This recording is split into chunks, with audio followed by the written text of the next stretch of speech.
All right. Guys, thanks for coming to the Pierce Township Board of Trustees monthly meeting. Debbie, would you like to call it to order? Yes. Mr. Freeman. Here. Mr. Kelly Here. and Mr. Campbell. Here. All right. Pledge of allegiance. Tom, would you lead us, please? I pledge allegiance to the flag of the United States of America and to the republic for which it stands, one nation, under God, indivisible, with liberty and justice for all.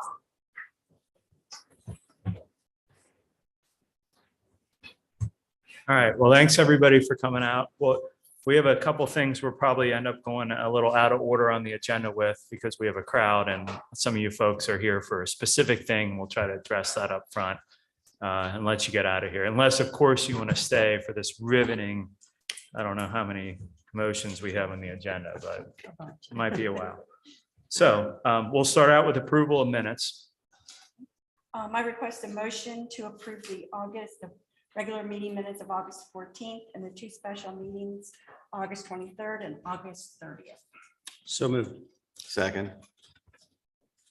Mr. Freeman. Yes. Mr. Campbell. Yes. Mr. Kelly. Yes. Thank you. Thanks, Debbie. And then we have a appointment of someone in the fire department. Is that correct? A lot of folks are here for. We might have more than one. Yeah, we actually 4 total. Let's bump those up to the front of the agenda if we could. Sure, thank you. And what number do those start on, Craig? So I can cross them off. Should my be list. number 11 and 12, 11 and 12. I Okay, believe. it's all you. All right, thank you.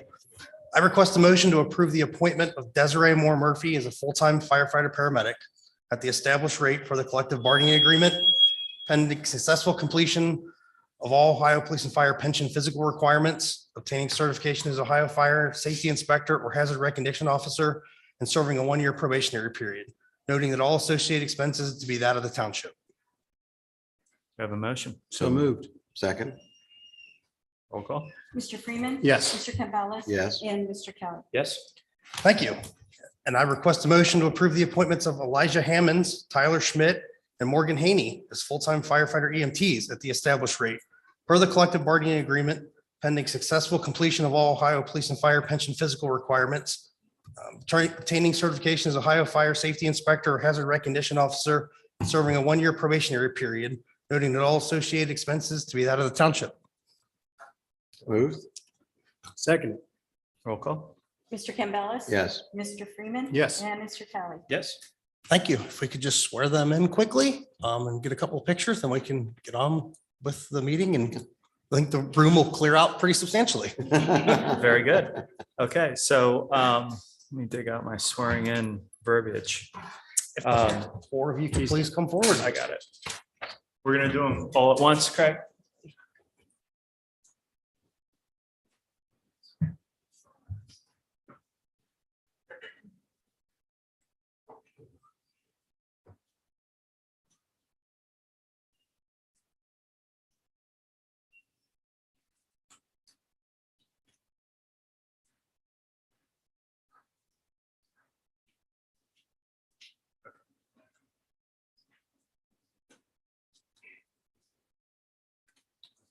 All right, so if you guys repeat after me. I state your name, do solemnly swear, do solemnly swear that I will support the Constitution and laws of the United States of America state of Ohio and of Pierce Township, which I'm appointed, and to the best of my ability, will discharge the duties of this office. I will faithfully and honorably strive to protect our future, protect the safety, lives, and property of our citizens and my fellow members. Congratulations.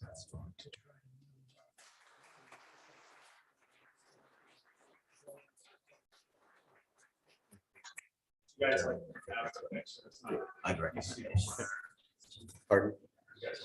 Oh, yeah. Oh, sure, sure, sure. Not that they, that's what they really want a photo.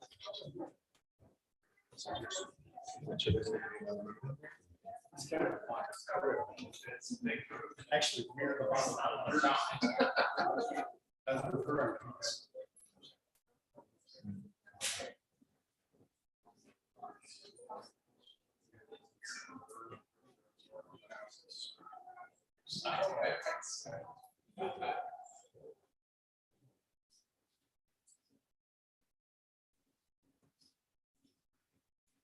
We'll get out of here.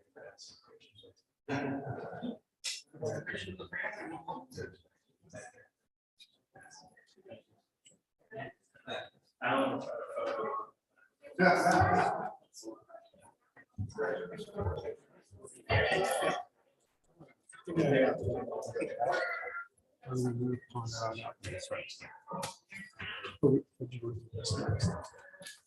I'll move past. I need to sign this. Exactly. He's here to do it. Yeah, he's here.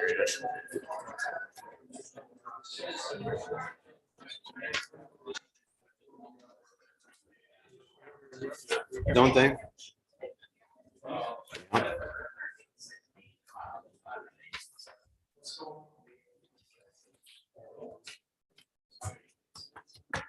All right, congratulations. Welcome aboard, guys.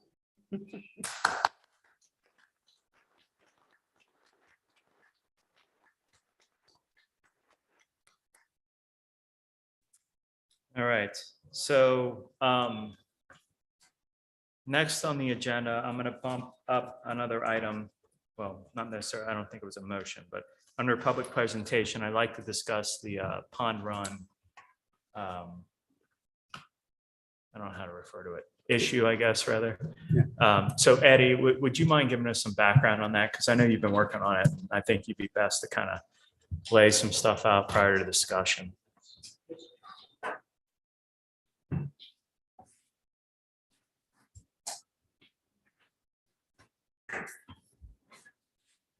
So in early to mid-August, we received a number of complaints and inquiries regarding a range of issues at a property in Pond Run.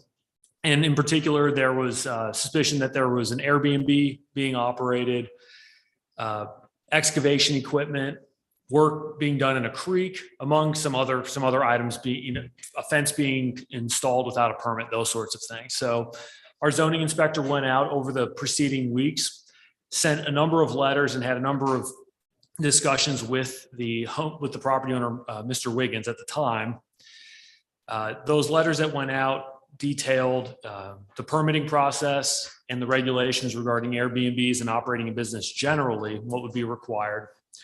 The applicant, or the homeowner rather, stated that they would take down the sign, they would cease operating this Airbnb.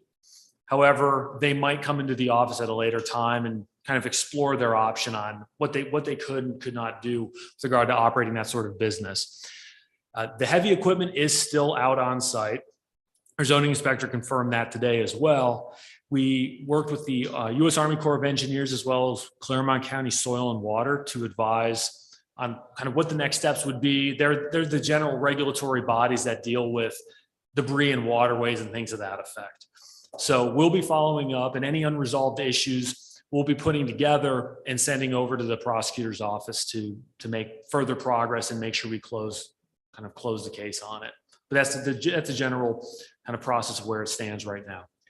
So Eddie, I'd like to drill down a little on like what seems like two separate issues. So we have the digging in the creek, which, you know, it's potentially Army Corps, et cetera. And then we have the Airbnb part. And the Airbnb to me seems a little more related to our township zoning, perhaps. Can you explain that a little bit more? I'm like, what currently, let's just say I wanted to open an Airbnb tomorrow. You know, what should I do, or can I do it? And I don't need any kind of permission from Pierce Township, or do I? And how does that work? So you would need permission from Pierce Township. You would have to have a permit. And of course, the district that you're located in would have to permit it. And so we have a number of regulations that would also apply. So for instance, the number of bedrooms would be limited. The number of people on site that could actually be served at any one point in time is also limited. I believe that the cap is 4 bedrooms max. The owner has to be on site. There are a number of different conditions in addition to actually, getting a permit. But that particular area is zoned SFR, and you would be required to obtain a permit in order to operate that sort of business. And has any attempt to obtain a permit been made? They did make an attempt about a year ago. And when we advised what the fee was for the permit, they rescinded their application. And nothing since. Was that a fee, an application for a B&B, Eddie? Is that what you meant? It was, Okay, yes. Okay. Yep. And then when we advised that there was, it wasn't just something that you could do, or just by submitting some paperwork, you had to pay I believe it's a $500 fee.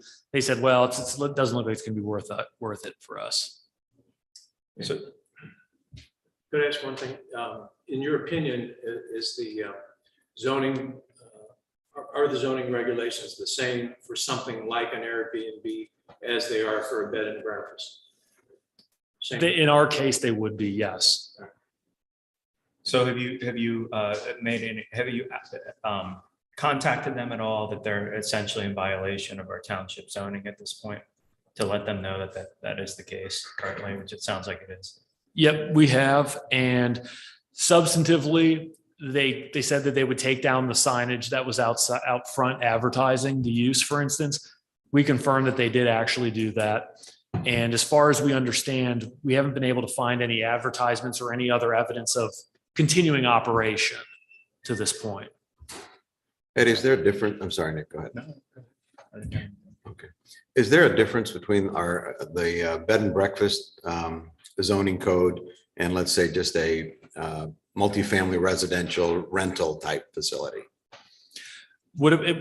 In that case, it boils down to the period of time. So Airbnb and those sorts of uses are what would be considered any sort of short-term rental. Over that, anything, I believe the threshold is a month at minimum to be considered an actual rental property. Are there any restrictions in place for this specific property that, to your knowledge, that might disallow that kind of use? You mean longer term rental? Mm-hmm. To my knowledge, there is not. Okay, thank you. All right. Well, at this point, I know there's some folks that are here and they're concerned about the situation. So I'd like to allow you the opportunity to come up and voice your concerns or discuss as you see fit. So I would only ask that you come up to the microphone to talk and you state your name and, if possible, your address for the record, so we know who you are, and if we need to contact you afterward, we can. So do I have anyone like to speak on this topic? Ma'am? My name is Robin Willis, and I reside at 2904 Pond Run Road. I've been a resident on that road for 36 years. We've owned the property for over 40. We came from a farming community. My husband came from a farm. We first resided in the Eastgate area when it was all woods. You know what happened to Eastgate? Within 5 years, all those woods were gone. We had bigs, we had them all.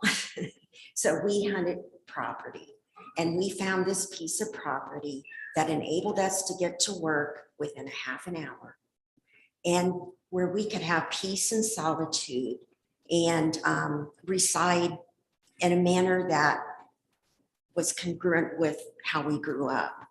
So we selected that property because of zoning and the low incidence of people coming up and down the road.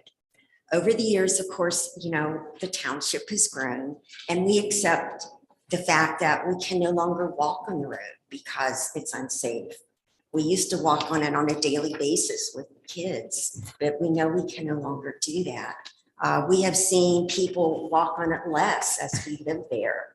We have experienced cars in our front yard because we live on a curve, and no one in the neighborhood but people driving through have misjudged the road and actually had to be towed out of the front yard. It is a monthly occurrence, if not bi-monthly occurrence in the summer, that somebody takes out a part of our front yard because we live on that curve and we have to repair our yard. And we don't have, I mean, none of our yards are like, you know, manicured perfectly, but we're just trying to have some upkeep at our residence. My concern with a bed and breakfast and an agribusiness going on at each end of our road is the increase of traffic. Our road is a horse and buggy road. It follows a meandering stream.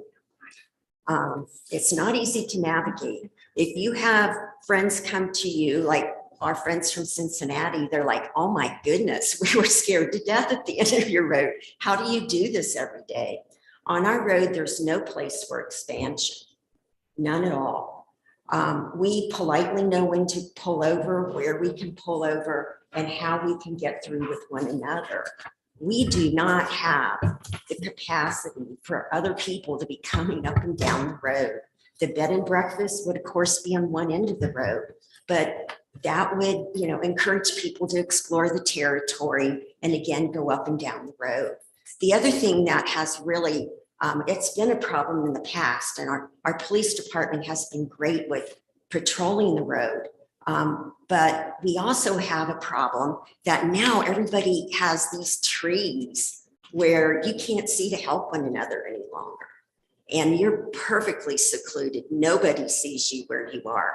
Just last week, somebody came up to our home on a hoverboard, and we did end up calling the police department. And the hoverboard's out in our driveway. We don't know exactly what it is. It's tipped over. And our granddaughter answered the door, who's 4 years old. She thought it was her mother.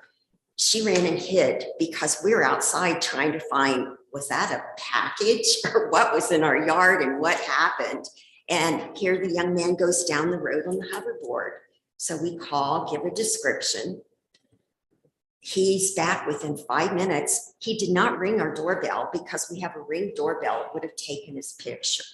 We did have our garage door up because we just came in, and we weren't home 5 minutes. So we do not know if he was casing our house. He came up, he tried to sell us, I believe, pest control. He had no cards whatsoever. And he came in and he pretended to put things in his little laptop and ask us very few questions. He then went on down the road. We couldn't see where he went, if he talked to anybody, because we were all so secluded. We really do not have the latitude, for two reasons, of making our road that public. It's great having local people up and down our road. I'm fine with agribusiness if we can keep people off the road and their product is sold somewhere within the community. I'm fine.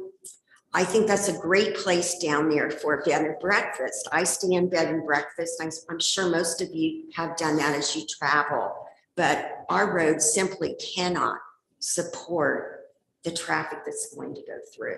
So I don't want to personalize this in any way, because, you know, we're a neighborhood and we want to bring people up. We don't want to drag them down. We don't want to be antagonistic. But at the same point in time, we want safety and to keep the safe environments that we wanted when we moved there and to maintain that.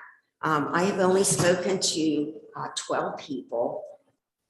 10 of those were against the bed and breakfast. 2 were supportive. On the agribusiness, one person was supportive, which is my husband, who's a farmer. You know, he does not see any problem with an agribusiness. But again, you know, I just hope that we can maintain the rural area that we have, the solitude, the peace, and the safety, and keep it within our community. The other thing we really need to do as a community, and I have paper, if we take it later into the hallway after other people speak, is to be able to communicate with one another.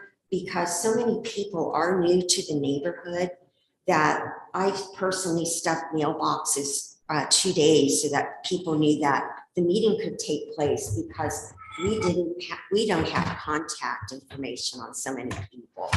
So that's something that we need to take care of as a neighborhood. I tried my best to just pull in opinions from people that, I knew and I could easily contact. So, I invite other people to come up and, say how you feel about, more business on the road, or business that maintains quite a bit of traffic. And also to register and sign up so that we can contact one another. But I would be interested, and I'm sure the trustees would be interested in hearing why you moved to the road and how you feel about agribusiness and a bed and breakfast at the end of the roads. Okay. Thank you, ma'am.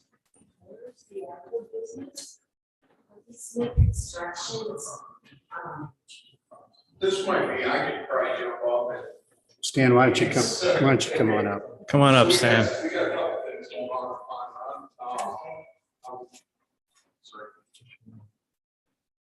on. So Stan Falk, I basically live 3085 Pond Run. I live right in the middle of where the preserve is. I'm surrounded on all four sides. So what's being referred to as the agribusiness, if people are familiar with that area, we don't know exactly what's going on, but I'm a business guy. You can kind of look at things and put two and two together to some degree. There's a building basically at, the wedge where if you came up from 749 on Pond Run Road, you reach the T of the road, you go left for Mott, you go right for Pond Run. Right in that U, there's what looks like a barn. It's a real weird. Black house. Yeah, okay, that's not a house, okay. So anyway, That's not an agribusiness either. No, so basically, and I sent out probably a year ago, I sent out, something that showed like what they had tried to get permitted on the first floor, and it included things like side-by-side men's and women's restrooms. I mean, are they incontinent? They both need to go, like a bar. I'm like, okay, they must have a lot of friends, it's like. And then actually this guy, the guy that went around on the hoverboard, I just want to, not that he actually does the pest control of my house. That's a legitimate business. So, and actually because of that guy, he had come to me to stop before he came to my house when he was doing that route. He said, hey, this guy, is across the street, that's an interesting looking place. And I didn't really get into it, but he just, I guess I don't know if he'd been in or saw inside there or something like that. But he just basically kind of mentioned that whatever was in there, I've not gone snooping around on the property. I've tried to introduce myself to the guy, and he's not being forthcoming about what he's trying to do there. So we have to basically pick up the pieces, try to figure out what's going on. He just basically said it seemed very unusual. It's not a house. The operating theory had been, and this has to do with state case law, is that for agribusiness, I'm all for it. People want to do a pumpkin patch, things like that. I'm not for agribusiness used as a pretext for getting around zoning, and creating a commercial purpose. The reason that was put in there is farmers struggle to pay their taxes and things like that. They want to do a corn maze, they want to do a little farm stand, something like that. The idea, the state of Ohio, the reason they do that is to help farmers keep their land. I think we're all sympathetic to that. But if you're using this as, and it was really kind of ridiculous, but the law kind of tests things at the margins, by like, what's the extreme example? And, and Eddie, we all had gone through this. I mean, it might be as simple as if like one of the pretexts people use around state of Ohio is winery, and then they can go in, buy a piece of farmland, plant a grapevine and say, someday this thing is going to produce all this wine. And in the meantime, we're going to get grape juice and vodka. We're going to call it wine, and we're not actually going to have weddings. We're just going to sell. We need this so that we can sell the product of our.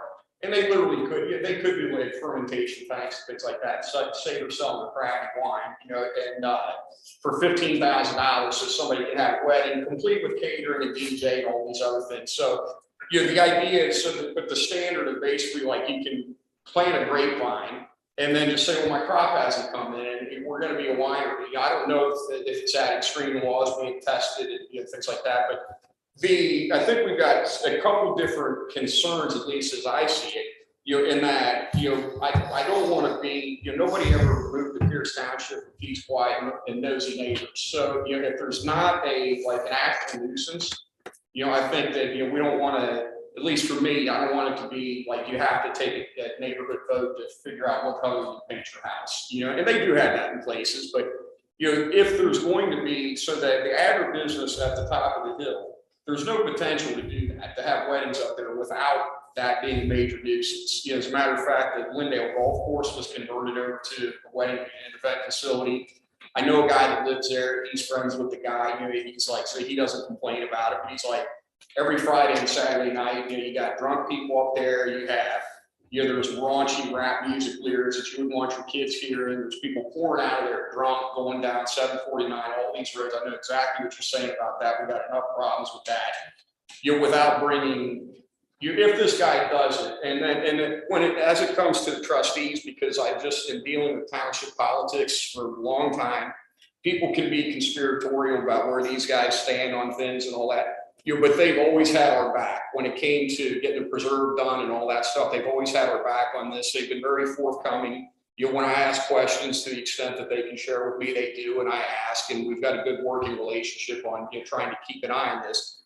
This is not something that the whole purpose of this agricultural overlay, this agribusiness use, is that this supersedes zoning.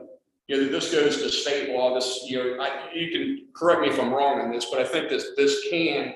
The reason this is done is that this can sail over the heads of the zoning boards and the will of the community and things like that, and employ this thing that's, this agricultural overlay that's designed for a completely different purpose. So I don't know that when it comes to the agribusiness, the law may be on that guy's side. You may be able to do that, regardless what we, in which case then we have to shift to, if you can't do it, if you can't make your voice heard, in law, and shut it down that way, then we also have the right to protest like everybody else. We got the First Amendment too, we can do our thing. The house at the end of Pond Run, that is something that I can totally understand the concern. Somebody comes in, they go to Riverbend, a bunch of kids want to rent the place out. They went to a concert, they come back, they're hammered. They're like, hey, I got my sports car, I'm going to go whipping up Pond Run Road. Turn it into the Playboy Mansion for the weekend or something like that.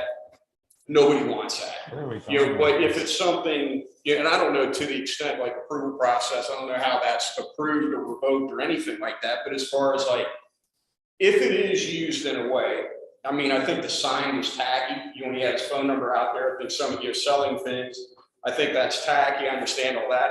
But if the rooms are rented and and it's done, it's like, honestly, if you think about on Pond Run, if you have neighbors in, you have grandma in from out of town, instead of staying at the Hampton Inn, that's a historic building, that's part of our community, and it would be something that could be a benefit if open to the public. It could also be something that's a detriment, so when it comes to whether I'm for or against, I can guarantee I'm against the wedding, the wedding event facility up there, and I haven't talked to anybody that's for that. Because you're literally talking noise nuisance, inside a year, somebody will die.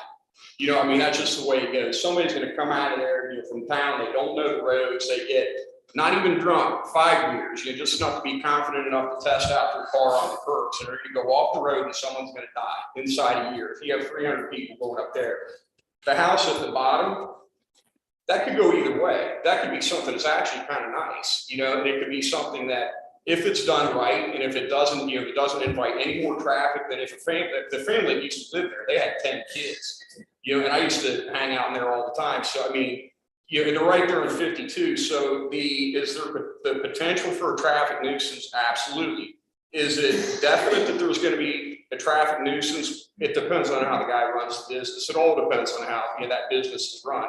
It could be something that, like I said, I'm agnostic. I'm either for or against it, depending on how that's done, but I am absolutely against the agribusiness with the use of that exemption, at the top of the hill. And I've got something here. People want an email list that they want to hear, as I find things out about that. I can get master list going, and as I find things out, tell people, like I said, he's not being forthcoming about what he's doing, so we just have to sit there and look at the clues, but you can look at how much money he owes on the building. That's public record. You can look at the, what's the attempts at permitting. And he tried to get the commercial zoning. He did Yeah. a while back. Yeah. So anyway, so that's about all I got. All right, thanks, Sorry, it takes No, so no, long. no, you're fine. You're fine. Man, can he talk or what? Jeez, I thought I was bad. And We'll try to make it nutrient dense. That's No, right. that was good information. Thank you, Stan. there was a lot of stuff. Thank you very much. And just so y'all know, we do put this back out on YouTube, correct? So if you want to slow down his presentation and hear every part, you can do that Well, later. maybe I'm a little like, one of our neighbors, you've been here till 10:30 at night Uh-huh. too, like, okay, listen, I gotta go, Yeah. And Well, anyway, so that's all I got. all right, Stan, thank Thanks, you. Stan. Thanks, Dan. All right, do we have anyone else on this topic? Okay, so I think we kind of need to focus this down a little bit, and I know we're talking a little bit about the agriculture. I don't think there's been a whole lot of activity, and I think we're kind of like on a path as far as a township can be on that and on that topic. So in regards to this bed and breakfast, essentially, Eddie, what are your recommendations on how we proceed with that? So as it stands right now, the course of action is going to be, it'll go to the prosecutor's office as a whole package. There are other outstanding issues, and it just makes sense from our perspective to keep the entire thing together and get this person into a room where we can actually have a coherent discussion about what the regulations are and what the processes are. But that's kind of where it stands right now. To our knowledge, the Airbnb is not currently operational, but of course, if anyone has any knowledge of operation, that sort of thing, you're welcome to contact our office at any time, and we'll document it and use that as part of the case that we build in order to move forward. So as it stands right now, the main issue on that site appears to be the presence of that heavy construction equipment, which does not appear to have any sort of logical purpose from our Okay. perspective. Thank you. Sure. So Eddie, we've talked about this a number of times. I want to, I guess, bring attention to the pattern, that I've seen develop on that property. Since I've been there, I've not been there nearly as long as some of these folks, but, from recent memories, starting from the issue of the pole barn that went up without a permit, not put up correctly, and that's still in process, correct? That is correct. Yep. Okay, so that's point number one, Is that the one that you built on top of the tennis court. court? Yes. Okay. That's one item of recent memory. Second would be the fence, okay, that went up without a permit. Third would be this issue of the so-called bed and breakfast, and the signage and so forth. Fourth would be the construction equipment that has lingered for quite some time with no apparent purpose. And fifth would be the changes in the landscape in and about the creek, which are suspect in my opinion. Granted, we're not telling this man, what he can and can't do with his property, but nevertheless, I'm seeing a pattern develop here that's of some concern that warrants, the township's, meticulous attention. And then one more thing would be, the item of the so-called deer stand that is on, I believe, his or maybe the adjacent property. I'm not entirely sure where the boundaries are, but that may be a piece of this puzzle as well. From what I understand, it may or may not be occupied. There are vehicles there pretty much around the clock. There's a portal out on the outside of that building. I don't know if that's anything that's permitted, but nevertheless, there's a pattern of concern here that I think merits continued careful observation. And I can assure you folks that Mr. McCarthy, Mr. Williams, our new administrator, are on top of it and watching it closely, and appreciate your comments and input. Thank you. Man shoots constantly. And he has his friends from Kentucky come over and shoot. And we live right next door. And it is very much use. It's very angry. You can't sit outside. You can't sit out and have a conversation with the shooting. So I'm afraid it's going to have shooting range over there. That's to be a business. Who knows what's. We have had that issue come up before in the township, and I believe there's some part of code that allows us, if it is a nuisance, to take action. So Chief, if you could take a look into that, perhaps, first of all, you've got two different issues here, right? You've got a Second Amendment issue where a person has the right to shoot. But then you also have a neighborhood issue where if it's happening at awkward times, early in the morning, late at night, that sort of thing, Yeah. we do then it have a- becomes, We right, have a noise thing. right, then it becomes a nuisance. And he was shooting, and I yelled, stop that. And he said, I'm just shooting into the bank, and I was walking on the right by the bank. Mhm. So he's not.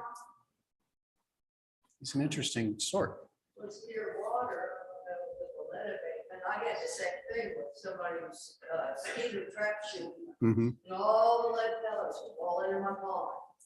And by the way, I've seen less and less turkeys over Yeah. time because it can kill them in a heartbeat. Right. So I know about this.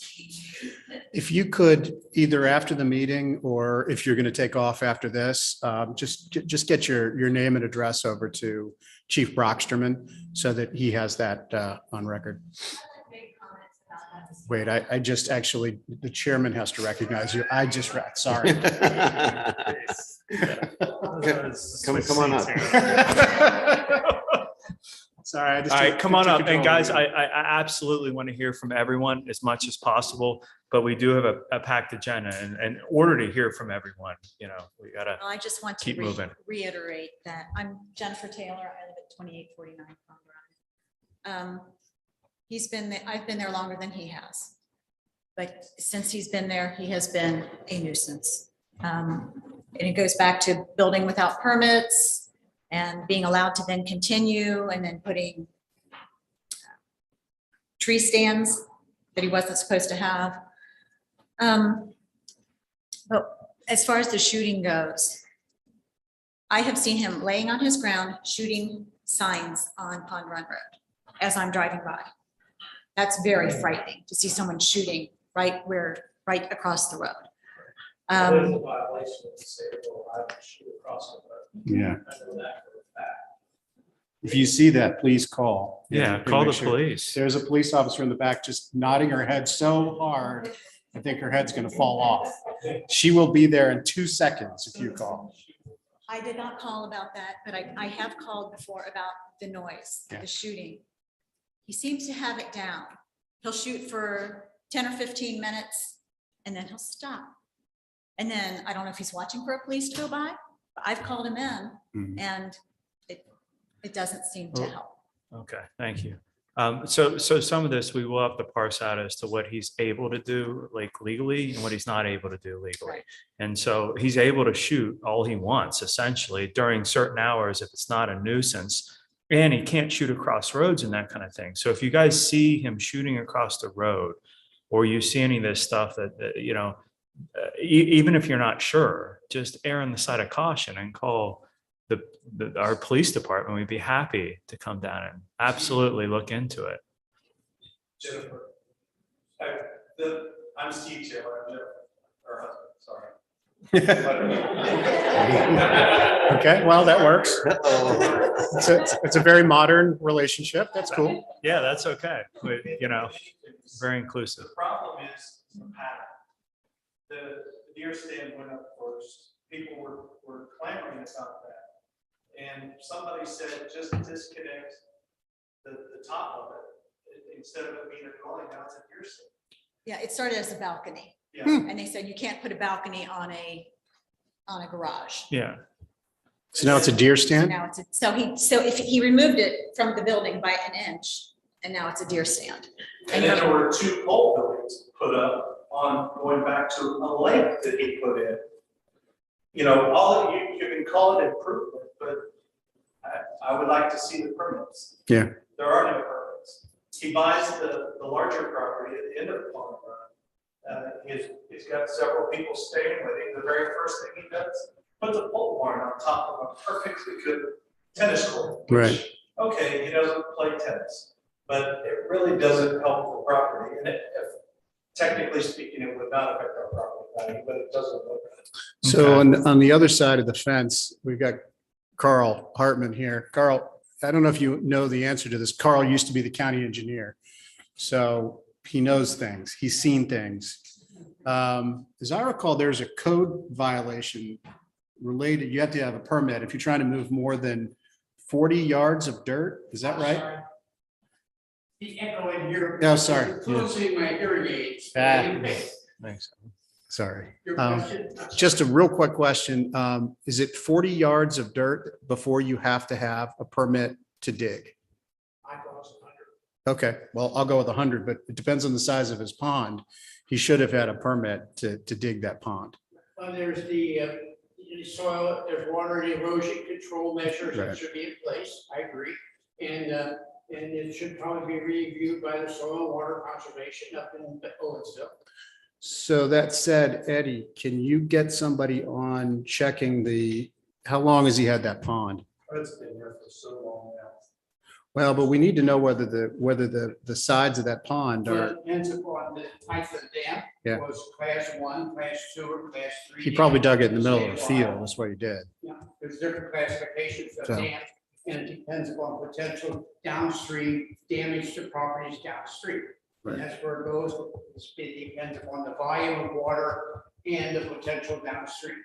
So it's just sitting here tonight, there's no way I even guess what the. But that's why we need to get those guys to go over and take a look. But now I wound you up. Now go sit back down. That's also in the floodplain. Yeah, yeah. Eddie, let's take a look into that. Let's drill down on that and see if there's a way to get some soil and water people over there. Take a look at that pond and make sure that he's constructed it properly. Because I doubt he has. I doubt he's engineered. He probably just dug a hole. So we have the pond. What's up with the pole barn? There was no permit on that? Is that the deal? They submitted a permit, but they were never approved. They have a lot of issues just as far as. So what accessory- recourse is there on the pole barn? I'm trying to parse some of this out because I mean, we can't just all get pitchforks and torches because there's a pattern and go up this guy's driveway. You know what I mean? I mean, we need to parse this out. Why not? We've done it before, right, Stan? Well, it's just, 100 years ago, probably, but now. Are you So, calling me old? so what recourse is there with the pole barn then? So if the structure that he's built cannot be permitted, it would have to be taken down. And so we would have to engage in a legal process in order to fully enforce that. But the information that's been provided so far is incomplete and does not give clear delineation as whether or not it could actually even be approved as it was. A lot of people like to do things first and then ask permission later, but then the documents that they submit, just because they submit documentation doesn't mean that it's actually compliant. He may very well fall into that pile of you submitted the documentation, but this is not an approvable structure. Okay. The fence is one of those structures that is just not approvable. It appears to be over 7 feet in height, for instance. And so he submitted. But that's over at the prosecutor's office. The fence, the pole barn. What else is sitting with the prosecutor right now? So nothing's sitting with the prosecutor yet. We're going to batch it all together and we'll send it over to the prosecutor. Okay. But what is in that batch? The fence, Airbnb, any structures that were constructed, heavy equipment on site, and any sort of business operations that, we send a general letter because there's a portalet, there's all different sorts of things going on. But those are the main items that are in there. As far as erosion, all those different sorts of things, we advise the U.S. Army Corps of Engineers. We also advise the Claremont County Soil and Water who regulate those items. And they both advise that they would be sending an inspector out. And we'll follow up with them as well, just to confirm that they're actually enforcing. Okay. So that sounds like a good approach to me. So in short, thanks to the input from your neighbors, this is going to be followed up very closely, and with the input has been very valuable, and Eddie and Mr. Williams will do a great job with this, as will our prosecutor, I'm sure. So thanks for bringing it to our attention. We appreciate it very much. Thank you. So, yeah, I know it's cliche. Tom, yeah, please. One more thing, Eddie. If he's storing heavy equipment on the property, that itself is a business operation also. So that's another violation. Okay. Yeah, the equipment itself, if he's operating a business, he's operating a business. If a lot of times people might have a farm, for instance, there are all kinds of caveats. Right. But ultimately, we don't have any reason to believe that that equipment has any sort of permitted purpose on Right. site. So it's a bit, that's what I'm saying. That's a business. To store your business equipment on a property is a business. It's a component of a business. It can So be, yeah. that's- So it sounds like from a township perspective, we are truly doing all we can. And you're going to package this up and take it to the prosecutor's office would be a next step. Yes. Okay. Anything else? Okay. All right, guys, thank you. You're welcome to stick around, or, I We are mean, very excited. by all means, we so got another couple You got to hours see here. the second act. This is going to guys. be riveting. It really will be. Now, if you guys can always tune back in, we YouTube these. So if you're, looking to fall asleep tomorrow evening, you can look at the rest of the meeting.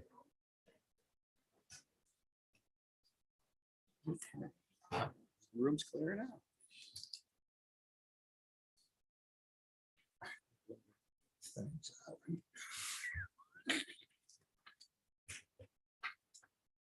All right.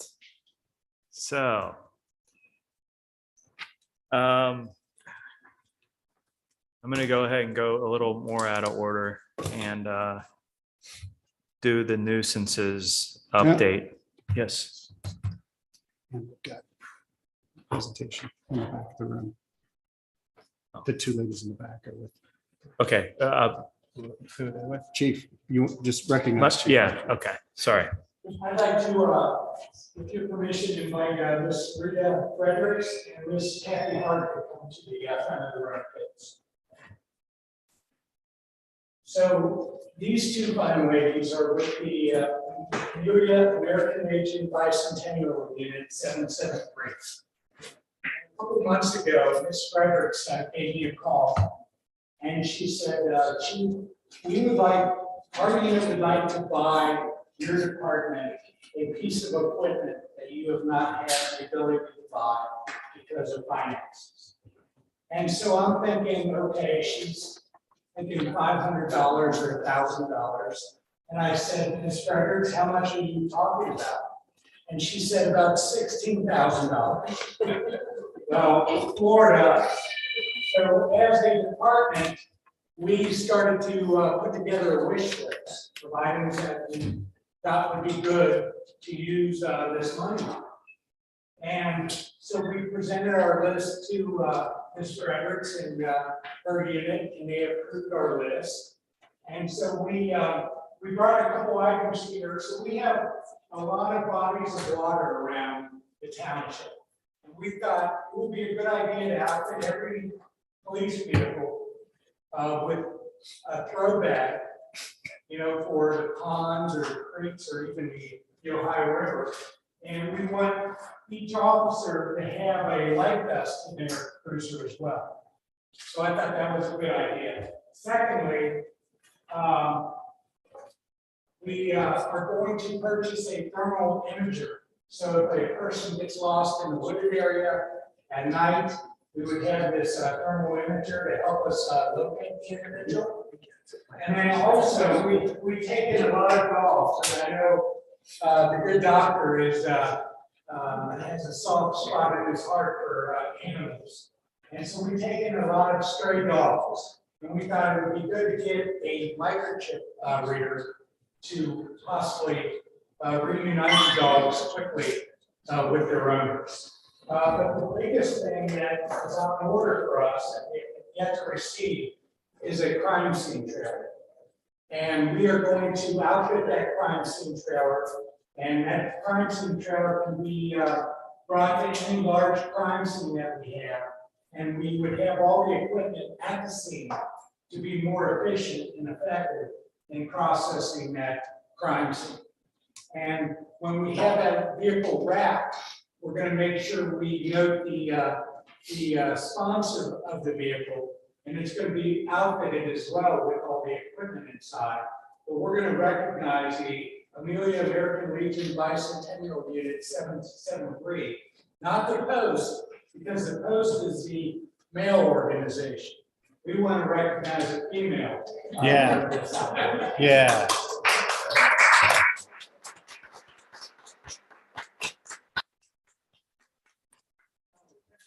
That is, thank you. Thank you very much. This equipment that we will get will better serve the people of Pierce Township, and it could possibly save a life. So we are very grateful for your generosity. And if we could get a picture. Sure. Absolutely. Together. Thank you, sir.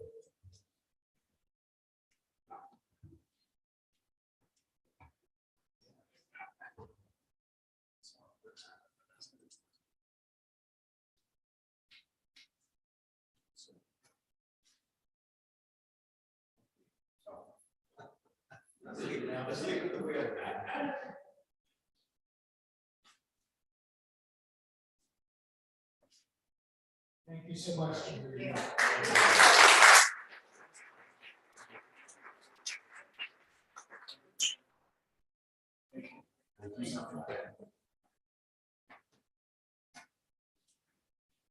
Mr. Kelly, if you'll give me the liberty to address a couple more items. Absolutely. So with us today is investigator Kevin Martin. Kevin, you'll stand to That does not sound good for you. So this is a big deal because investigator Barkley has just been certified by the state of Ohio as a master criminal investigator. And it's a big deal because there's only 599 master criminal investigators in the state of Ohio. And we have two of them. Erica Hawk, who was here earlier, I guess she had to step out. But Kevin just completed his course. It's 13 courses, 244 hours. And you learn things, death investigations, sex crimes, cyber crime, forward criminal investigations. And it just shows his level of commitment to our department and the people of Pierce Township to go on his own and get certified as a master criminal investigator. So that's a big deal, and we're very proud of it.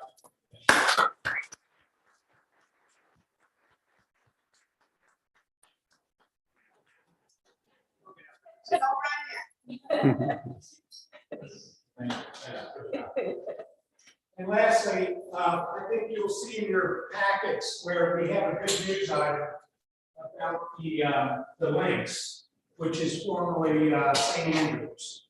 And as you know, there was civil litigation brought against this property back when it was St. Andrews, and they had 729 radio runs in 2 years' time back in 2019, 2020. Well, now they're called the links, and they're renovating every unit of their property, which is some 158 units. And they've done a remarkable job of not only renovating all these units, but also vetting the tenants and getting rid of some bad apples in that.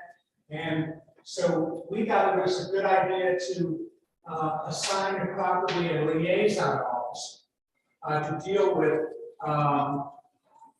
Ms. Christine Richter, who is the property manager, who's doing an outstanding job at that property.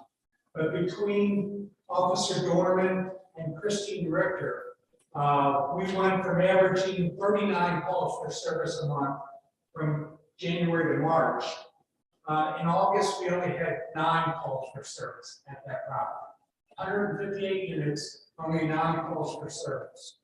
0 offense reports. So they have done a 180 at this one-time chronic nuisance property to where, we have a great relationship now with the property and the property manager.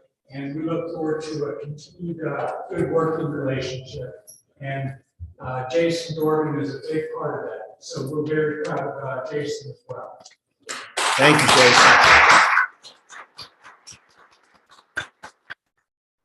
Thank you, Officer Dorman. Thank you. And linger a little bit on that last topic. That is certainly been a thorn in our side as a township, no question. And, you know, your guys' continued pressure on that, for lack of a better term, is going to be essential. And I would also like to just kind of reiterate and thank the prosecutor's office who did a lot of work on that. And the sale was a big deal, and having new ownership there is also a huge deal. So I'm just really happy to see the direction in which it's heading. So I have a personal interest. I live in that area as well, but you know, it's very nice to see. So thank you very much. Those are tremendous statistics, Chief, and those are statistics I'd like to see shared widely on social media. You know, on Facebook, on our website, email blast, et cetera. Tremendous statistics. And Lieutenant Julie Poe runs our Facebook page, so she will put that information. Julie, I had when we were kind of putting the pressure on a few years back, I had graphs that I put together with the radio runs with the stats each year. So it was data provided by Chief Bachman, and I'm sure you probably have it, but it showed an obvious uptick in trend, and I would love to see that that downward tick presented in a visual way. So if you need any of that data, let me know. All right. Okay, so back, let us know explicitly if you guys have these presentations too, because I don't want to make everybody sit through what may not pertain, particularly when it comes to departmental stuff. So, all right, what else? Anything else? Well, there is a slide of us, Officer Gorman again, is a constant theme with our high performer. He conducted Alice training at Merwin Elementary right before the beginning of school. And it was with the entire faculty there, and it was well received. And you know, it's something that we will continue to do right before the beginning of every school. Okay. Great. All right, guys. Thank you. Thank you very much. Okay.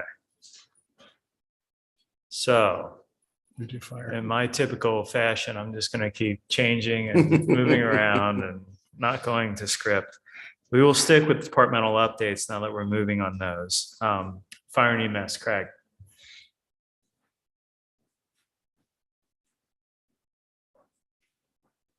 I just have a few brief updates. I just want to say thanks to the many residents and businesses that dropped off stuff on September 11th. We received a ton of stuff. Just to say thanks. People were, you know, remembering the day, and so it was greatly appreciated. Also, I want to congratulate Jared Brewer, formerly firefighter EMT Brewer, who just recently completed paramedic school. Did very well, and is licensed to practice in Ohio now.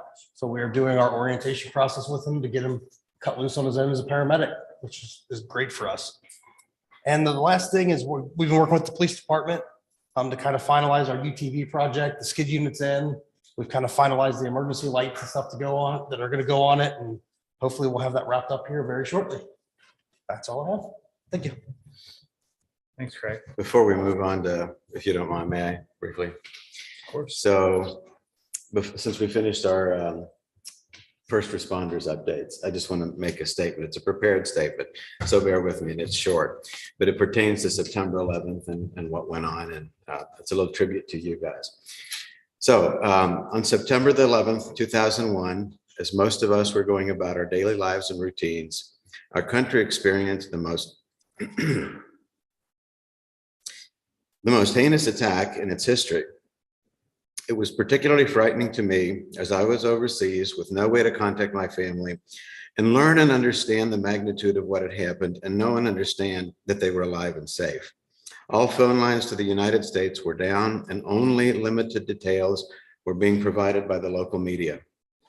I'll never forget initially glancing at a television at the hotel, briefly thinking that what I was seeing was an old drama movie like a King Kong thriller, only to later realize that it was real and it was horrific. As the Twin Towers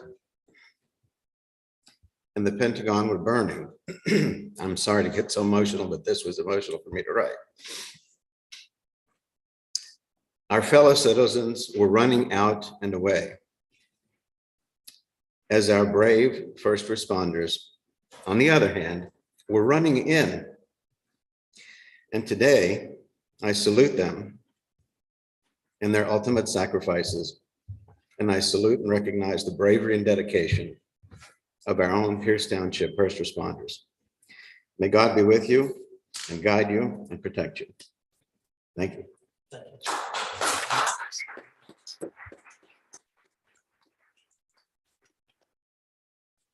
All right. Thanks, Pete. Craig, do you have anything else? John? The Cole Road will be closed on the 19th for a couple months to take care of some erosion issues alongside of Cole Road.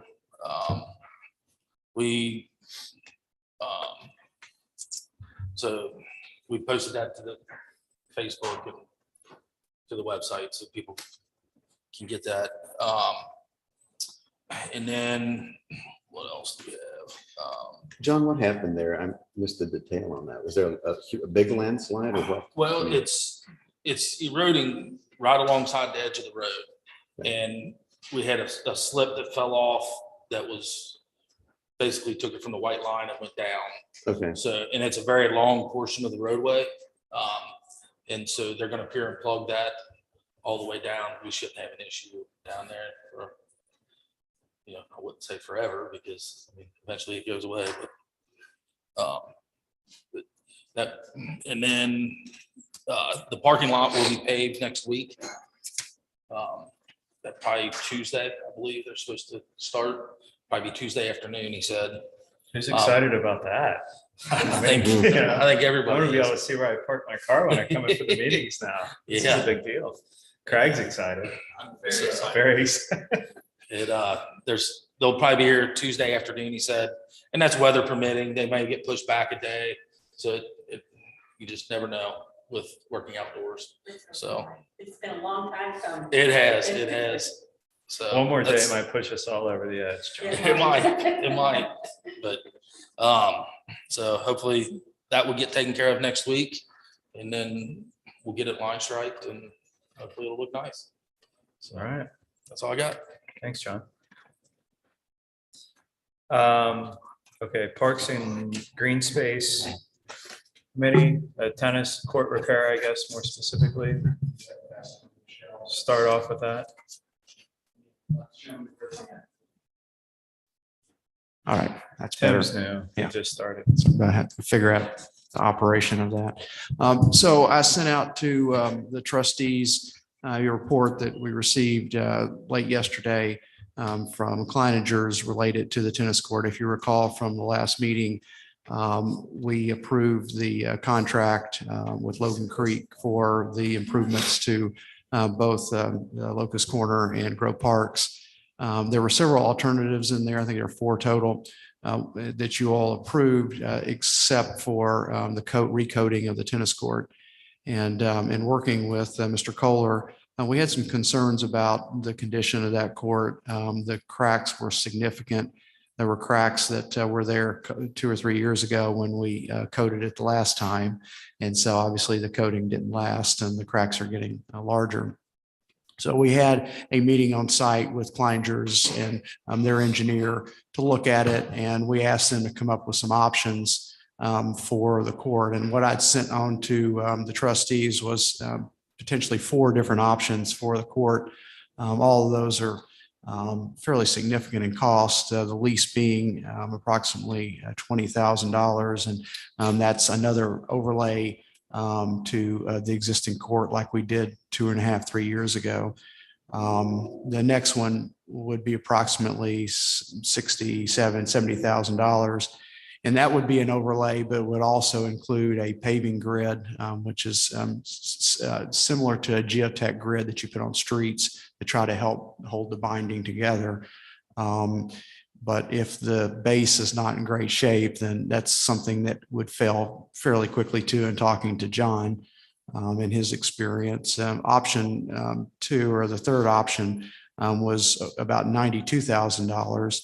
And that was milling off the pavements on the existing court and then putting in some new asphalt on top of it with saw cut and sealant. And then the fourth option would be almost $150,000, and then essentially is going in and rebuilding the tennis court. All four fairly significant cost wise. I think John and I have concerns about options 1 and 2, particularly that may not really solve it and just be a Band-Aid at best. The other two are significant cost over what we had as an alternate in the bids. So at this point, the recommendation from staff would be that, at least for right now, we hold off. Those courts are still playable, and they do have a couple of cracks in them, but they're still playable. And give the trustees time to go through your goal setting, working with our Parks and Green Space Committee to look at the long term and the big picture on tennis courts and how that fits into other goals that we have for the community from a recreation standpoint. So that's kind of the report at this point, and our recommendation would certainly we'll do whatever you feel like is best at this point.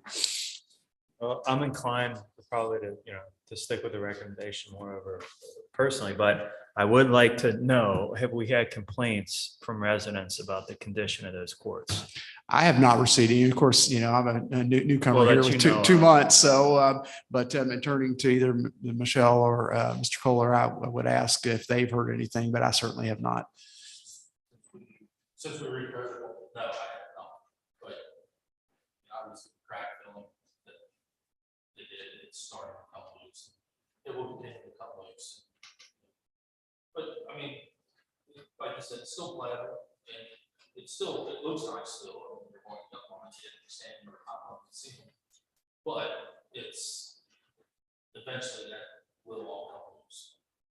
Okay, well, I just wanted to get an idea on the sense of urgency. Not that that's the only factor, but I would like to know if people have had issues. Not that it doesn't need to be addressed, but it does seem like yesterday that we were recoding those. I guess that means I've been the trustee for a little while now. Okay. You got something to comment? Is this something that are you asking for action tonight on this? No action would mean that we wouldn't be expending any money near term on this at this point. And if you wanted to expend money, then obviously we have 4 engineering recommendations or options there. The other one that was, if you read the letter from Kleinger's, was that we pay them to go and do a full analysis of it and come back. But I'm not sure at this point we're quite ready to expend several $1,000s on engineering analysis on something where we've got some pretty clear paths here on the courts. I don't want to jump too far ahead, but from the 1 year that I did concrete, when my dad fired me from roofing, I had to go do concrete for a summer, which is marginally better. It wasn't quite as hot. But I think a proper base would probably need, I mean, that stuff is moving and shifting for a reason. So I'd almost think that like the most expensive option, as much as I hate to say it, is probably the best long-term solution for that, because otherwise you're just band-aiding and what's under it is not solid. And so you need to tear it all off, compact a good base that's not going to move. And then, right. So do you Start from the ground up again. Yeah. Basically. Hold on. Okay. Are these prices that we have in front of us, are they consistent with what you think are accurate? I mean, because you've been around this block. It seems before. to me like They seem high. that seems really high, really high to me. Right. But like, because I think they're looking at it as if it is the southern, Yeah. it's not. The western side. Yeah, the western southern courts, Yeah. It's not.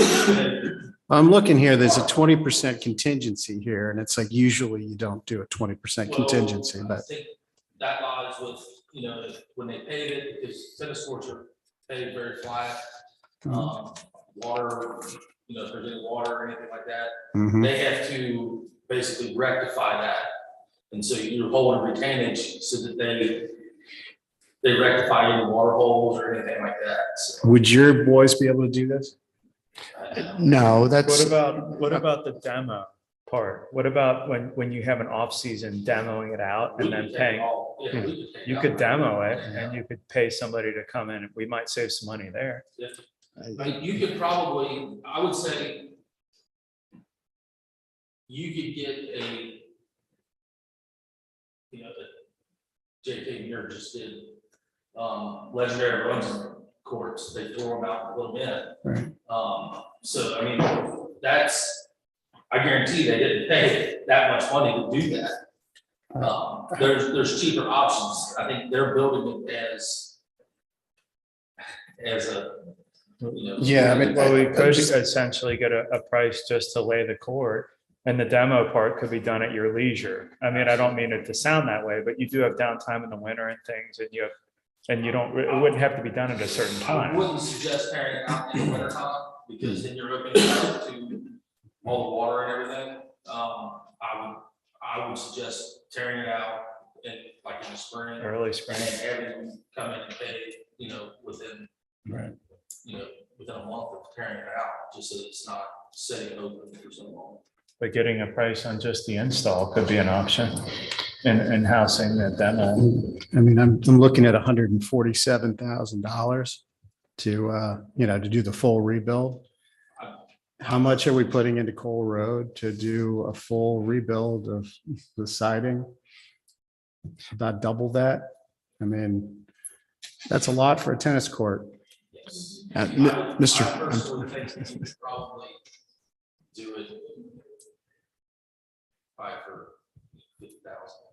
That's what I was thinking too. Well, let me interject on there though, because I did question the same thing. And the last time I built tennis courts been a long time ago in a city, but probably 20 years, but it was significantly less than this. And at the time we met with her, I was questioning, and they do a number of these types of tennis courts for municipalities and in townships around Cincinnati area. So, I think she was relying on some of the recent bids that have come in, and I questioned even more. And she said that apparently paving tennis courts is a very specialized type of paving that it takes certain type of equipment and expertise, and that leads to part of the cost being so high. But I think something to think about there that, we may want to look into a little bit closer what these costs are, but I'm not sure we want to speculate tonight as to what they may be until we have the opportunity. I don't to necessarily want to see. speculate, but I think we should look into what it would cost to just lay the court. And if you were going to demo it, I would like a price, just lay it. And I bet that's going to be significantly less than what we got, would be my bet. And that's a widely used court. I mean, I think that gets a lot of use. It does. So I'm not really gonna, I think I have enough intuition to go off of that. That's probably, it's probably something we want to take care of, but it's just how much is it gonna cost? And if you get somebody, if you can demo it when you have the time to demo it, and not that this is the route we're gonna go, but if we can at least get a cost for what it's gonna take to lay that court if you demo it all, I think we might be surprised at how much cheaper that's going to be. Well, and I'm only looking at one bid here. I'd like to know what others would bid on the same project. So I'd like to see multiple bids to Nick's point. Is this a bid or an estimate from the engineer? It's an estimate. From the Okay, engineer. okay, gotcha. One thing that may help us is to really call around and talk to other communities that have built the courts recently, say within the last 18 months. I think that's going to give us the best idea of what they're actually paying and what the market is. But, certainly the idea of whatever internal work we can do to tear it out and, even preparation of base. I'm not sure if we'd get a warranty. That's our only question on it, if we were to prepare base. But, I think that may help to guide us as to what the true costs are. But I certainly agree, Mr. Kelly, with you that it struck me as being high at the time. And I questioned, and this is, what the engineers we contract with told us was I think a high estimate, but a reasonable estimate of cost. Okay. All right.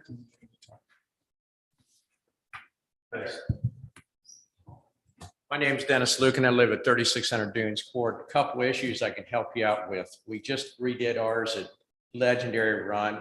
I can find out from our board what it would cost to do that. Secondly, you want to do it in the spring, summer months, because you can't do it in the winter. So that's something, it is it's a difficult task. Sawyer Point just redid theirs. It started in March, it opened in August. So it's a very time consuming task. So if you want, I'll check and see.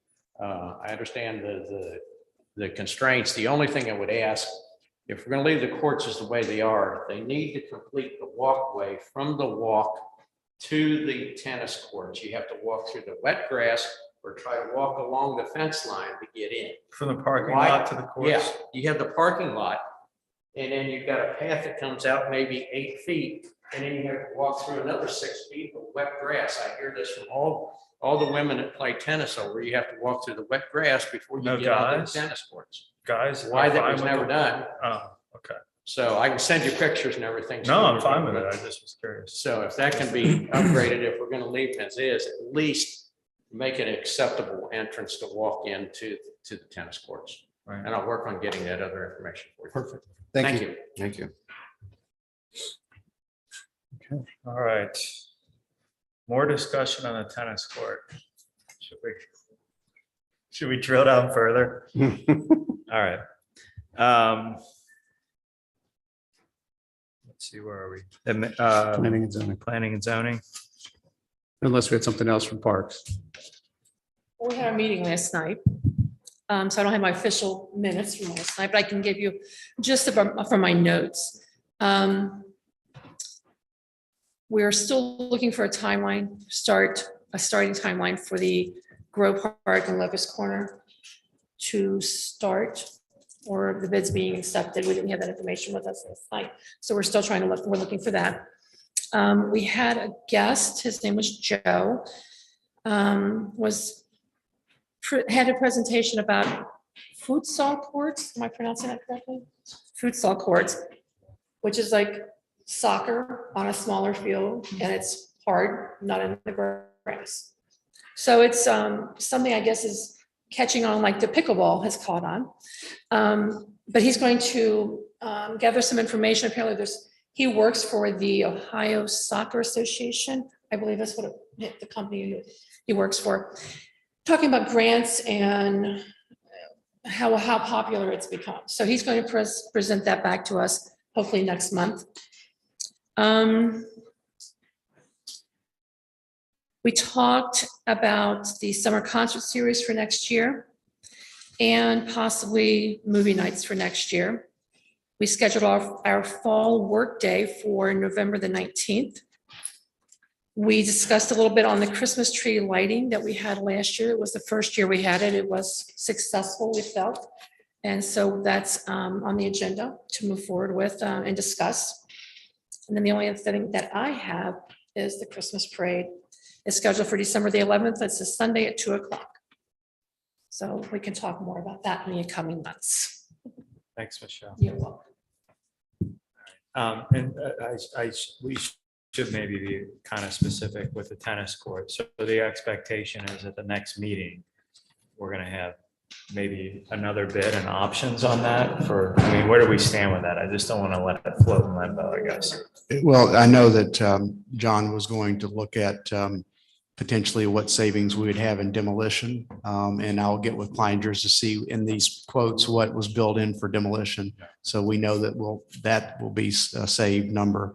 But my suggestion was with Mr. Lucan, as well as, finding some other communities that have recently built courts in the last 18 months. I think that's the most apples to apples, because costs, as we know, are going up, particularly for petroleum, which is a big part of asphalt. So I would have all that information for the trustees prior to the meeting so we could discuss it at the next meeting. Okay. Unless you'd like me to do something additional on top of that. No, I think we can stop at the cost of petroleum, probably. Yeah, we don't need to get any more granular than that. Maybe we should wait for our November meeting to discuss it and see if the prices go down. That's Yeah. okay. Let's do that. Let's It's a get it all joke, Tim. I'm together. not really funny. That was a joke though. Let's get it all together for the November.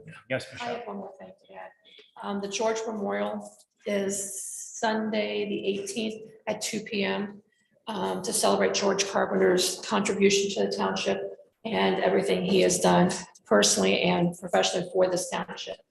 So we'd love for everyone to come out and celebrate his life with us. Thank you. Okay.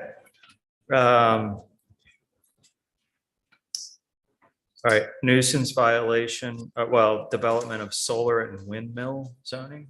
Do we want to talk about planning and zoning first? Do their report? Yeah, so our items, it's a little bit different. We have a couple items on this update that it turned into resolutions. So basic update is that we've had 7 new homes built, even though everything is really completely slowed down quite a bit. We had 7 new homes last month, which is actually kind of it's half of what we had the month prior, but it's also not the lowest number we've had all year. So it's 7's the lowest number. And so things are still kind of moving along in the township as far as the subdivisions being built out. So that's nice. That's some nice news. The development of solar and windmill zoning, the reason that's on your agenda is because there's been some recent legislation at the state level regarding regulations of solar, basically utility-sized solar and wind facilities.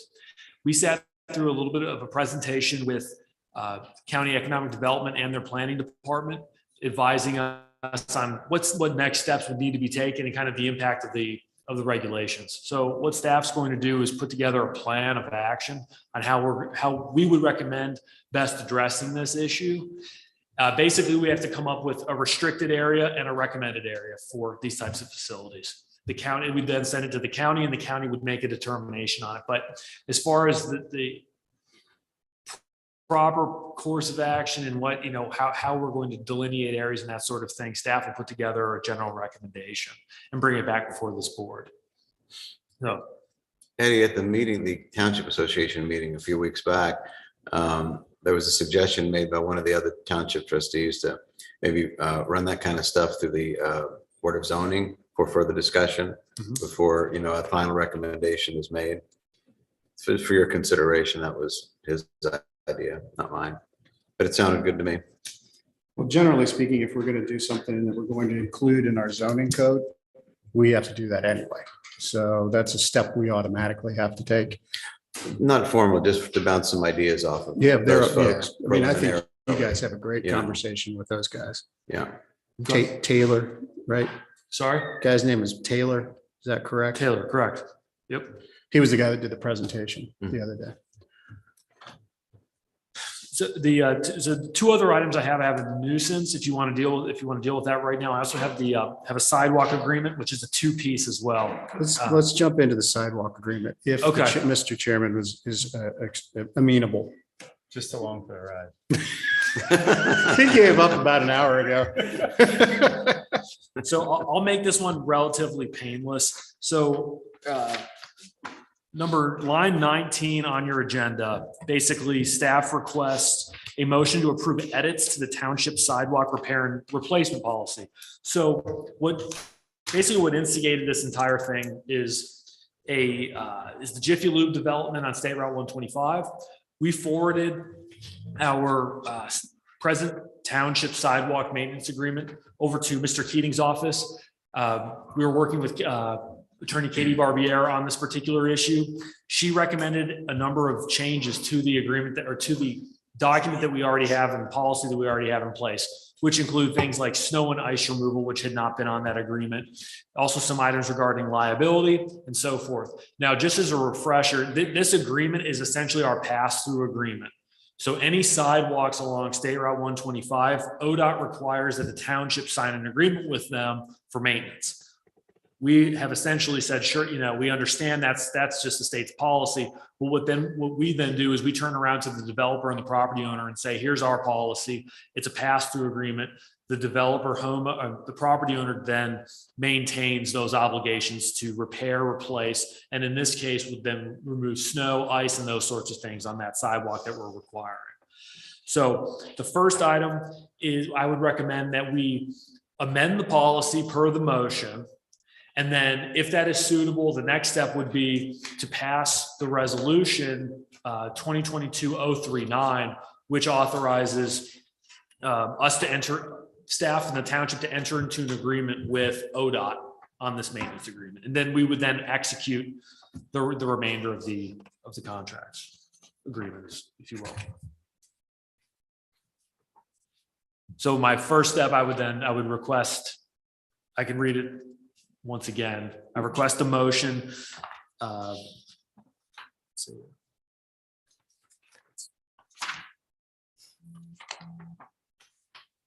Staff requests a motion to approve edits to the township sidewalk maintenance and replacement policy as enclosed. Do I have a motion? A motion. I'll second it, but I do want to discuss. I don't necessarily have too much of a problem with it, but I do wonder, when it comes to the maintenance issue, do we run into a problem moving forward with landowners? Because remember, the landowner is obligated to maintain that sidewalk. Does that include if it starts to crack, if it starts to heave, if it changes in any condition? Are they required to resurface that? We have a situation in Legendary Run where we've signed an agreement for the bike and hike trail, that the township is responsible for those. When we're talking about sidewalks, are we going to run into an issue where sidewalks are going to be anathema to construction? So someone's going to say, well, I don't want a sidewalk. Absolutely. So, yeah, so there's two ways I would answer that question. Number one of the items, one of the lines that we added or recommending that be added are that the covenants, terms, and conditions of the agreement run with the land, and therefore it would need to be recorded so that subsequent owners would be aware of the agreement. There would be no plausible deniability. It'll be attached to their deed. Absolutely, yes. Okay. Then the other component is the ORC basically has a process in place where it says the manager, and generally we would probably defer to Mr. Kohler in this case, who has the expertise in determining whether or not a sidewalk is actually in disrepair and that sort of thing. But nonetheless, we would then advise the property owner that they would have to repair the sidewalk. In the event that they decided they did not want to do that, the legislation allows us to levy the property and then fix it. Well, what about in a situation where, for instance, along 125 specifically, there is sidewalk there. There may be a 10-foot sidewalk. There may be a 3-foot sidewalk. We don't know because it's grown in. Yeah. And we come in and we build a new sidewalk. We get a great grant from ODOT, OKI, everybody's happy. We cut a ribbon, we build a new sidewalk. What are my rights under this new plan if I say I'm pretty good with the old one, I don't need your new sidewalk?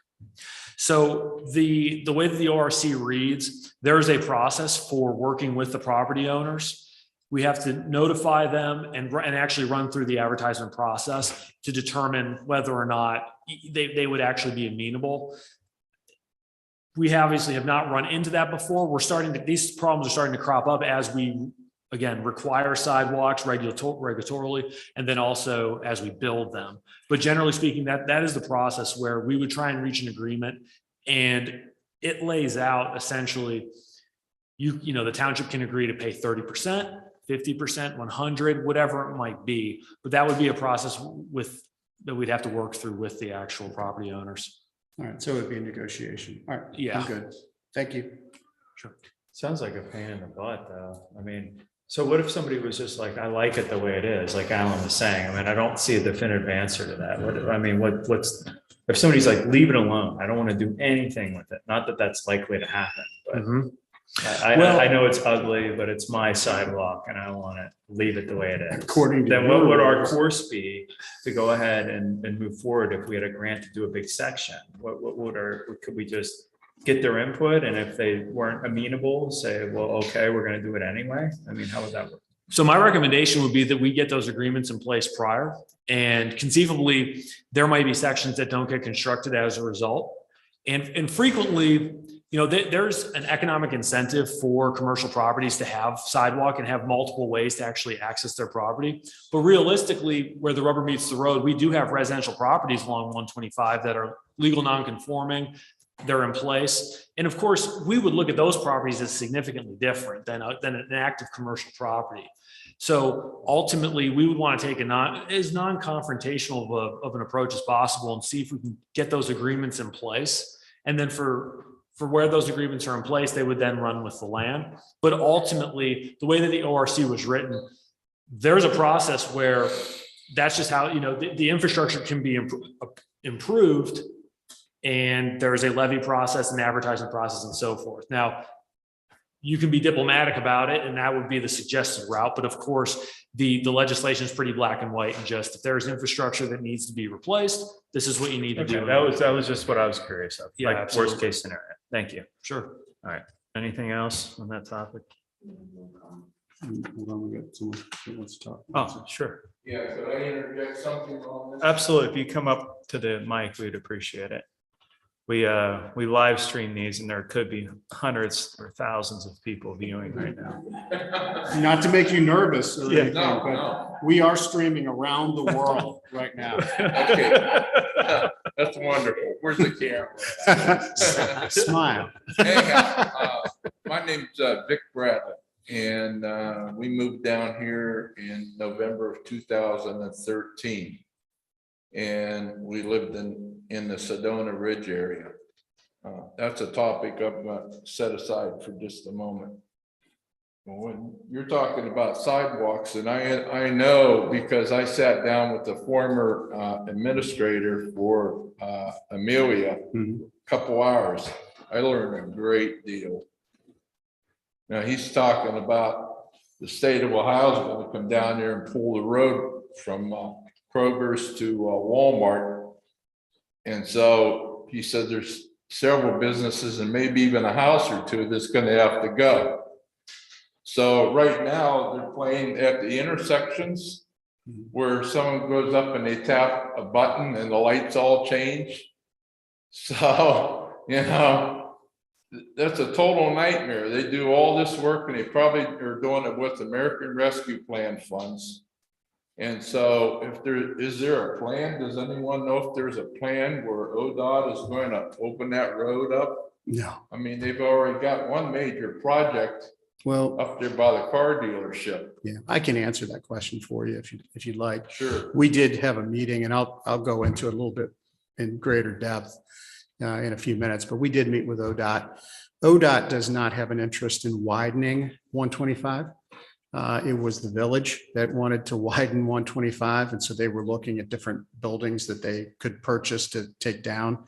We're not necessarily looking at the notion of widening it either, but there is some technology that's coming to try to make that road handle more traffic than it currently does. Well, it handles So- a definite amount of traffic. It does, right now. it does. But there's no plan on the horizon to widen or to take any of the buildings throughout there, that corridor. There's some discussion that we have had with ODOT about, again, getting back to the sidewalks along 125, but really more, since you live in Sedona Ridge, coming in from the neighborhoods to 125. So that people who wish to, they could walk, and it increases the walkability and the access to Kroger and to, Yeah. any shops. But there's a definite nightmare for sidewalks in Batavia and in Pierce Township. Mhm. So you would, and the sidewalks at what, 2 foot or something like that down there on the south end of the road? 125? You're asking what the width of the sidewalk Yeah, I is? mean, it's narrow. I mean, Yeah. Oh, in sections, you're basically walking on the road. Oh, yeah, I've walked Effectively, through there, yeah. and you are, it's almost a goat path through some of that. Yeah. Some of that section. There's probably sidewalk under there, but over the years, vegetation's taken it over, and so has the dirt. So if we were to go through there with a sidewalk, we would have to have a minimum ODOT standard, if that's what we're operating off of, as of an 8 foot minimum sidewalk. So that may or may not be a doable proposition. You're talking about both sides of the road, or? Yeah. ODOT requires between 8 and 10 feet for sidewalks, or they call it multi-use path nowadays. So there's been a couple of heavy rainstorms here recently, and we happen to be coming down 125 during one of these storms, and the water was every bit of 6 to 8 inches deep. I mean, whatever they have for storm drains there is not large enough to take that amount of water away. So I would think that somewhere out into the future, ODOT is thinking about doing something with that stretch of road between those 2 points. And right now, they're actually doing some of that. Again, you're taking my thunder from my later conversation. Geez, he just keeps hitting on these things. They are fixing the culverts at different intersections along 125. And they have been doing that. Right. And so they're being sunk by heavy trucks and all. Right. And so they're focused on improving that drainage and improving the road. They're probably tonight, they were last night, resurfacing parts of 125, even as we speak. So they have been working on that as well. So that roadway should be at least 100 times better by the end of this month, would you say? They just said by the end of the paving season, Yeah. 20 or 2022. So. Yeah. So they're doing a lot to fix up the 125 corridor. So you people have probably spent American Rescue Plan funds to pave a lot, you ground and reapplied pavement through Sedona Ridge. Well, I live on Finch Court, and we got like 15 houses down there. And it hasn't been done. Is it going to be done, or? We're trying to hit things on a methodical pattern. So we're hitting the main stretches. I'll let John tell you what it is and what the methodology is for roadways. Wait a minute. So during this process, you got paper signs all through there. You can't park on the road. I think I saw like 3-4 people parking on the grass. The rest of the people are parking on the driveway. Well, you know why that is? Those people don't own their houses, so they're parking on the street. Or it comes down to planning and plotting, and that area wasn't plotted or planned properly. The driveway's like maybe 20 foot long to the sidewalk. I happen to have a sidewalk on my side of the street. So I talked to somebody here probably a couple years ago, and I said, you need to get with Ryan Holmes and Fisher and Polt and whoever else wants to build a planned community development and push the damn house back another 20 or 25 feet. It wouldn't much matter, but the people who are going to buy that house are going to pay for that extra concrete, obviously. And not only that, but maybe you need to widen up the driveway so you would be able to have the opportunity to park a third car in an apron fashion. So I got to go back a little ways, because what I was told by the former administration, 2008, there was a case where people came in there and dropped their keys on the mortgage lender's desk or the bank or whomever, and they said, we can't afford to live here anymore, lost my job, da da da da da. And so along comes these rental agencies, and there's been a lot of talk about that recently. And well, these people have a boatload of money, and one of them is a former vice president of the United States, Dick Cheney. He is America Rents out of North Carolina, and they own like over 80 houses down through there. So we've experienced, just in my little street, one guy comes in, he rents a house, 2-story, kind of a large. All right, we're 2-story. gonna have to Well, like hang put on a a second. backstop on this at some point. I'm But- happy to hear but- from you, sir. but wait a minute, I Absolutely. have the floor right now. That's okay. So, I this understand you kid- have the floor, but we're gonna have to put like how much more time do you want? Like a minute, 2 minutes, 3 minutes? So What do we- this kid calls all his buddies in there. Okay. And they all got cars and they're parked all over the street. So the neighbors got together and they had a letter writing to North Carolina, obviously. And they said, this guy's rented a house and he's got all his buddies in there living to drop the cost of renting a house. But my main thing was, are you going to do Finch? Obviously, you've helped all these other streets. They're somewhat long. And then there's a liability. I talked to the administrator too, that you sent a fire truck down there or a rescue vehicle, and you're dodging all these cars and all these trucks and all these commercial vehicles that are parking on the street. So we're going to have to come up with a plan somewhere down the road. We're going to have to start limiting parking on the street. You know, find out who's parking there, take their license plate number, run it through DMV and find out if they're renting a house or they own a house or whatever, and see if they can pressure the renter, the guy that rents the house, to widen up the driveway so you can get that extra car off of the street. So John, where is Finch Court on the schedule? You know, if it's one of the on our graded streets, right? It's not, I mean, I got a voicemail today. I went and drove the road. I mean, it's gray, but it's not all potholed up and everything else. It's in fairly decent shape. So it's going to be a while for that one to be paved. But, you know, we only have so much money to pave and we had to, you got to pick and choose. So in our grading system, it fall A, B, C, D. Yeah. Where would it fall? Just Maybe 5 to 8 years. I mean, it's. okay. I mean, some of the pavements coming up down there. Get down there and take a look for yourself. Yeah, I mean, we have that I mean, everywhere. it's like, you know, the value of my house just did not go up, but everybody else around there is going up. And you've helped the renters by making their property look a little bit better. You understand? Again, So- we have to, Okay. we have to prioritize because we only have so many dollars. Yeah. And so that's something that we have to focus on. We've got a lot of roads. We've got 60 miles of road. We have 80. How much?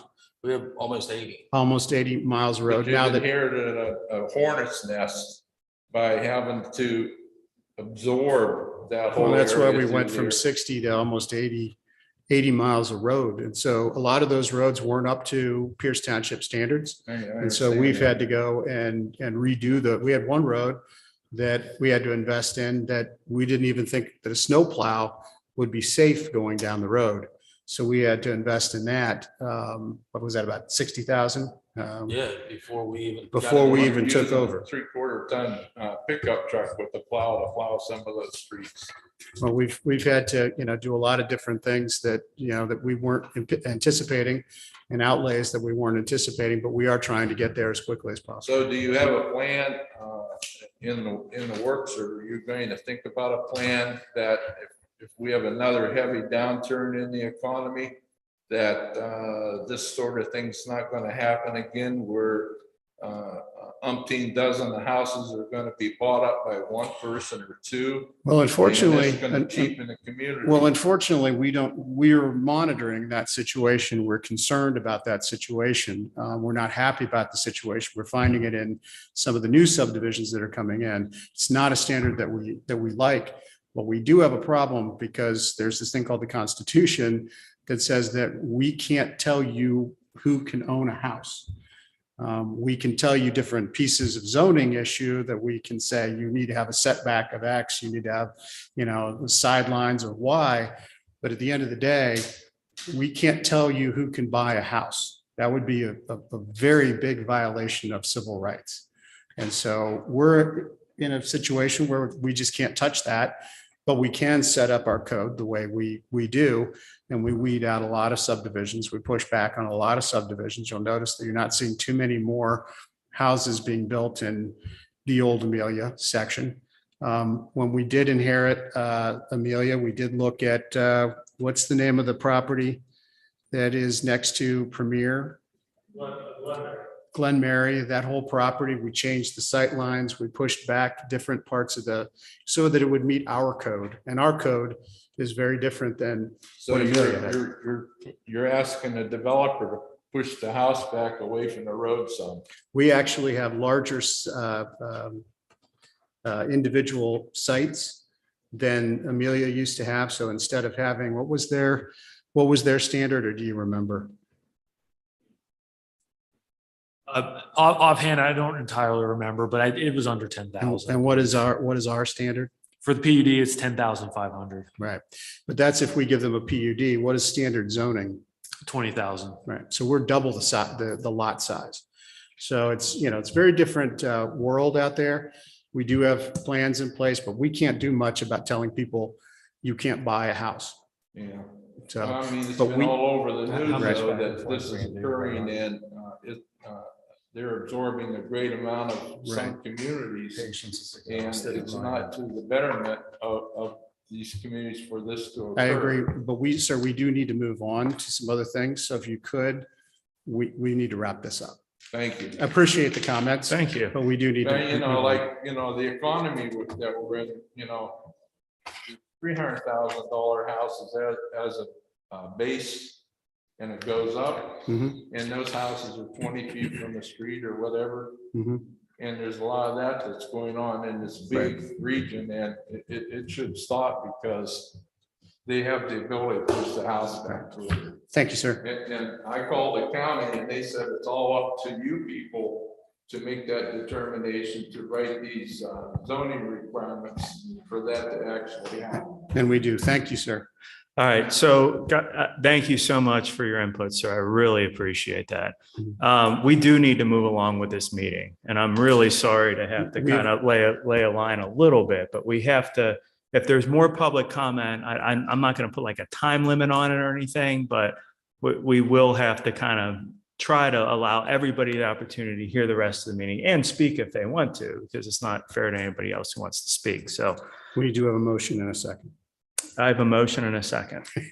Mr. Campbell. Yes. Mr. Freeman. Yes. Mr. Kelly. Yes. Now. So we're just gonna, let's see. No, he's got more. Well, yeah, so part two, this is actually two birds with one stone. This will knock out other items on the agenda too. So that now that the motion's been passed, the agreement will be updated, and then the ODOT agreement needs to be authorized. And so that would be staff requests a motion for resolution 2022-039, authorizing the township administrator to enter a maintenance agreement with the Ohio Department of Transportation. Now, I do have some questions on this. Patience. That's fine. The public comment part is, you know. So this move along. agreement with ODOT is for the Jiffy Lube project. Yes, Where is the Jiffy Lube project? it's right next to not Jersey, Penn Station subs. Okay, so they'll be coming to our side of the street. Yes. Okay. What will happen to their side of the street where they currently are? Okay, good. So we're in this agreement with the state of Ohio. What is the length of the sidewalk that we're talking about? It's about 800 feet. Or let me actually. Can we have maintenance of the sidewalk? Sorry, 133 feet. It's 133 feet. Okay, so where I'm headed with this is that we just passed a resolution that talks about how the landowner is responsible for the maintenance of the sidewalk. But we are now signing an agreement with ODOT saying that we're responsible for the maintenance of the sidewalk for Jiffy Lube. Is that accurate? Partially, yes. What part am I not getting? So we sign an agreement with ODOT to maintain any sidewalk within their right of way. And the policy that you just amended is our pass-through agreement that we enter into with property owners that stays with the property. So then, so they'll pay us back for any maintenance? Is that what you're saying? Well, the way that the agreement is, the way that the agreement was crafted and recently amended is we have the authority, and they are agreeing to it, that we could go out and say, this sidewalk appears to be in disrepair, does not meet the standard. You are required per the agreement to repair the sidewalk. And if you don't, we will then do it. We will lever your property, and we can place that onto your property as a lien. Right. Or but how collect do it, those- or other legal means to collect. But how do those two pieces of legislation mesh? Because if we're saying that it's your responsibility, Jiffy Lube, but we're also now saying that, telling ODOT, okay, we got this covered, then doesn't that put the liability on us for that sidewalk? I would defer to legal counsel on this. And part of it was when we worked with Katie on this, we sent both agreements. And so part of her amendments of this agreement entering as a pass through and the various covenants, that was legal counsel at that point in time deemed that we were protected as a result. But I will defer. I don't want to speak out of turn regarding liability on the sidewalk. You see where I've got a bit of a gray area between the meeting of these two agreements. If I'm saying that the homeowner is responsible for the sidewalk, you know, and now I'm saying to ODOT, no, I've got this covered. Do we have an agreement with Jiffy Lube that then supersedes that and says, you need to take care of the responsibility that ODOT just required us to take? I understand the way Eddie explained it, and it sounded perfectly good to me, that since we're on ODOT's road, we have to promise ODOT that we'll make sure the sidewalk is maintained. We got to do that. So now we're Who saying to pays the for that property, repair? I'm sorry, Who then pays for that repair? we do. But Eddie and you just passed something that passes that cost onto the property owner. Now they have to do it. If they want to build something on Pierce Township property that abuts the state highway, this is what they've got to agree to. They don't have a choice. Right. So I think we're good. And if they don't do it, we do it and we put it on their taxes. Yes. Okay.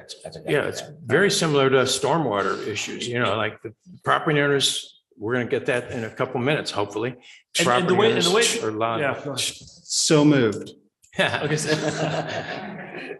Good words. Second. Roll call. Mr. Freeman. Yes. Mr. Campbell. Yes. And Yes. So where are we on this agenda? We're I mean, up like to in the administration. Front 5% of it at this point, or where are we? Oh. I've got one other item that's just the way that it was placed on the agenda here. It's the nuisance violation for the Premier site. Okay, So I think well, that's let's a hot just go topic. with that. I mean, I looked at it prior to this, and I think it makes a lot of sense just to do it. I mean, there's a lot of overgrowth and whatnot going on that site. It looks like crap. You come into the village of Amelia, it needs to be cleaned up. That's where I stand on that. Okay, well, I agree with you, but I've got a little problem here. Yeah. This is not your typical nuisance. This isn't like somebody's house that's their roof is caving in, or they've got live piranhas in their pool with mosquitoes as big as houses. This is a multi-billion-dollar company that owns a parcel that has umpteen million liens on it. And it's much more complex. So if we go and bush hog it, this is where I've got some trepidation here. I know that we've gotten a bid for what, $1,400. It's minimal, but it really kind of goes against my grain that this multi-billion-dollar corporation, we would do this, cut their grass for them, and then put a lien against them that we may never be able to recover. Because this one is not, like I said, it's not like the houses where if you're a homeowner, this is a big bank who could care the hell less about Pierce Township and has no idea where this property is. And so I have some trepidation about even spending $1,400 to bush hog even 1 inch of that property. I would say find the crap out of these guys and make them cut their own damn grass.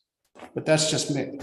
I tend to agree, and Mr. Williams, you and I kind of touched base on this. I agree that it needs to be cleaned up, but I also don't think that we're going to get reimbursed, quite frankly. We're probably going to be the last one on that list to get paid. And even though it looks like crap, and it does, I just don't know that we can justify $1,500 to mow the grass over there. I'm also. So I'm sorry, what's our No, that's- legal course then, Alan? I mean, what would you suggest? I would You're find gonna them. twist their arm and all of a sudden they're gonna clean up the property next week? I would find, first off, there's a handful of things that I would recommend that we do. Okay. One, they're in arrears on their taxes currently at a significant rate. The last time I checked, how much is it, Tim? 86,000, I think. 86 and growing. They're not paying their taxes on this thing. So we've got that issue that is a real problem. Secondly, can we not fine these folks for non-compliance with the zoning code? What would we do if it were a normal person who had grass that's too tall? What would we do? So the standard process is that we do the work and levy the property. There are other ways that we can recoup.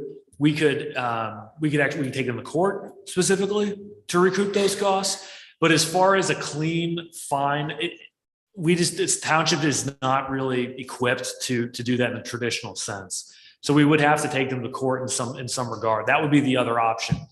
And there may be some other legal remedies to take. For instance, maybe instead of the $1,400 on that, we just go ahead and maybe attempt legal action in that regard. The problem, and I don't know how plausible this is or not, is that they are saying that they have no money at this point in time and that they would need an advance of funds with approval from the creditors. So wait, let me get this straight. So GE Capital doesn't have any money. So yeah, the receivership, right? Yeah, the Isn't it in receivership. And who does the receivership go to get money? Well, I agree with you, but They go to the court. Let's go to the court. I'm whatever on this. And I so, mean, well, let's just make a decision on what we're gonna do. Let's take it to the prosecutor's office. Let's contact the prosecutor and let's go that route. Okay. Anything else on this topic? Okay. Next. So we're holding off on this. I'm going to postpone. We're not going to take any action, right? We're going to postpone it. Postpone it, table it. Administration. Yes.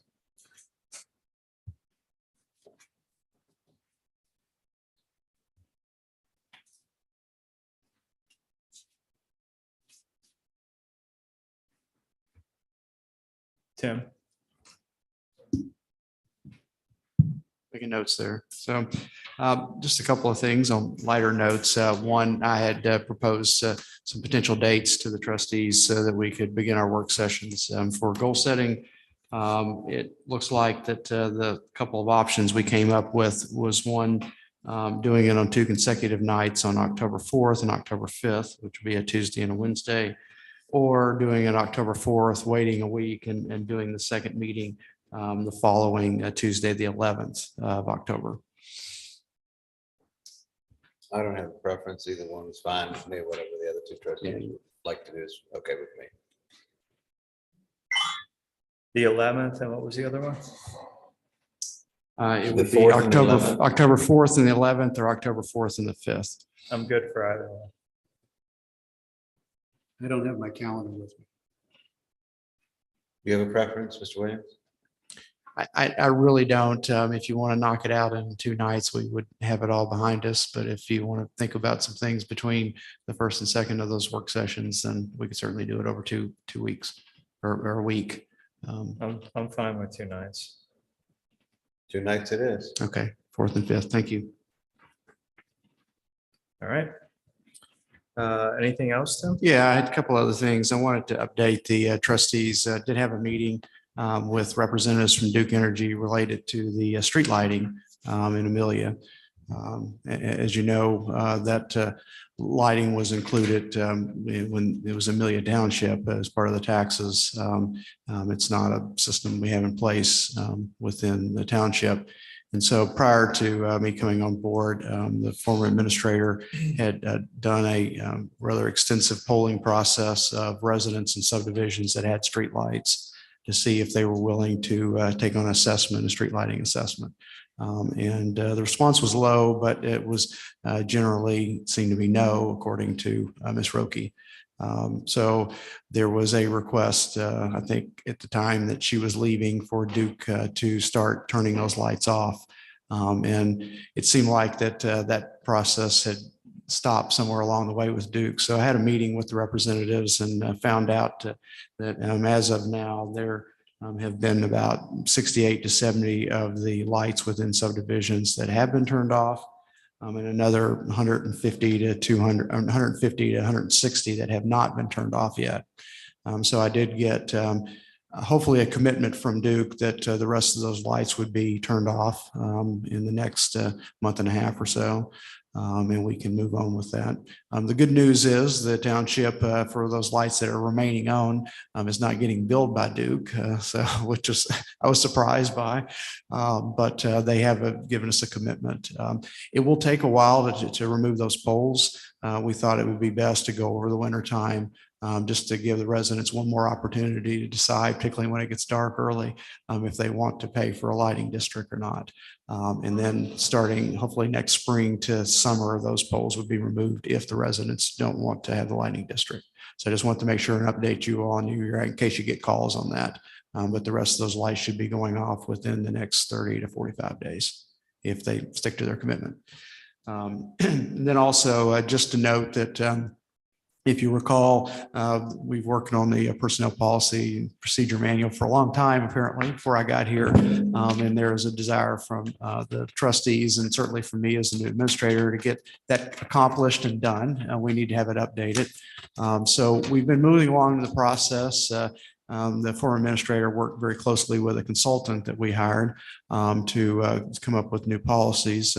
And they're, I'd say 98% complete, but I felt like it was very important that we reach out to our staff and let our staff provide some input and some ideas that they had on the policies as well before we bring them to the trustees. And in talking to you all individually, you agreed with that. And so that committee has been formed, and it's being chaired by Mr. McCarthy. And it's not department heads. In a lot of cases, it's not supervisors. It's our employees throughout each one of the departments. And they had the first meeting on, I guess, Monday. Eddie, is that correct? They'll have a few more and hopefully have recommendations to us by the end of the month. We'll get that wrapped up and then have something for the trustees to review. Depending on how long it takes you to review it, we would hope to have that adopted either at the October or November meeting, so it will be done. So I want to give you an update on that. That's all I had. Thank you. All right, so nuisances, we've already dealt with the Pond Run Road, right? East Legendary Run update.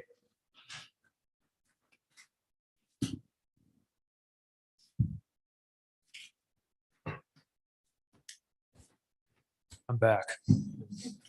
Welcome back. So with Legendary Run, if I've been going by periodically, and the house is currently full tilt renovation.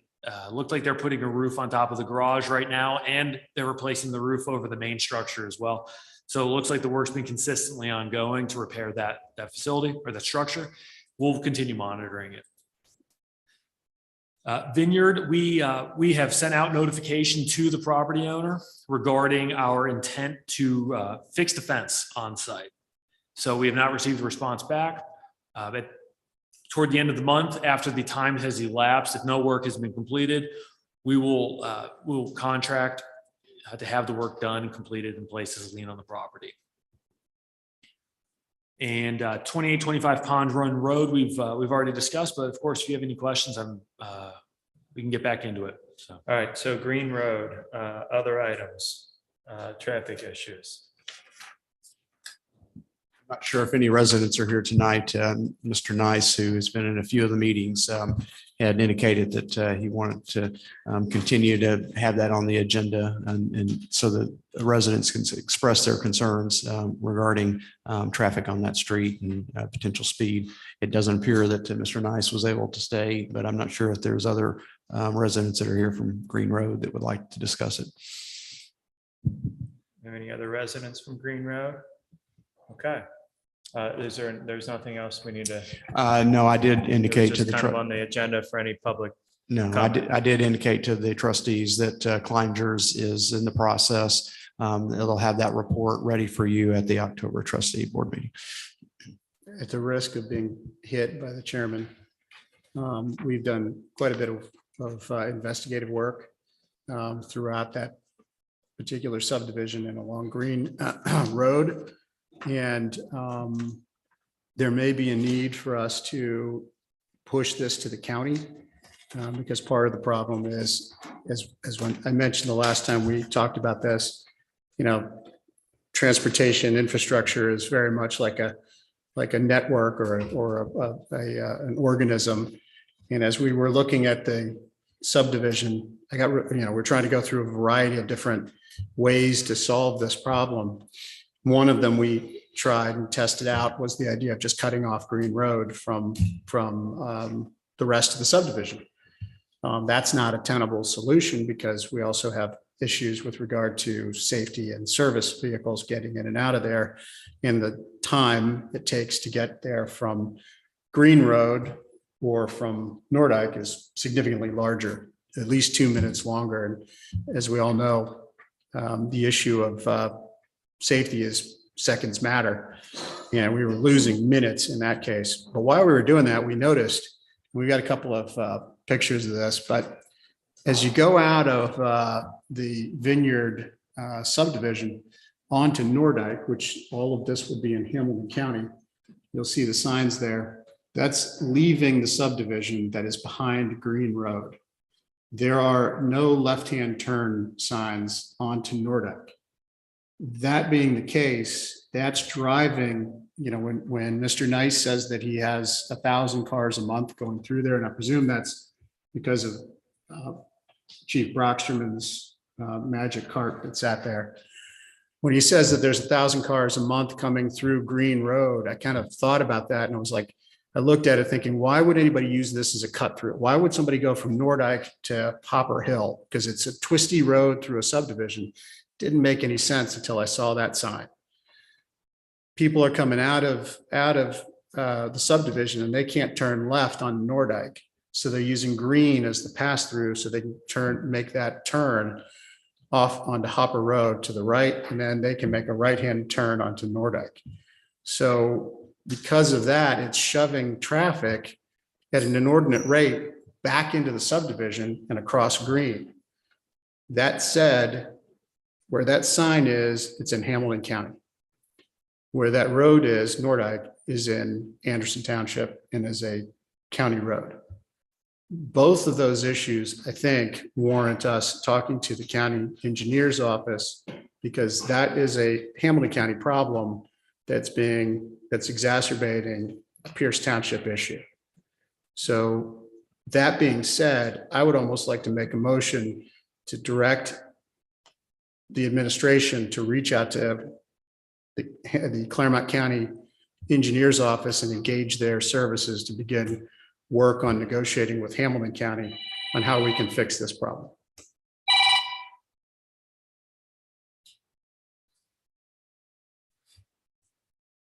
So that's my motion. I have a motion. Do I have a second? Second. Roll call.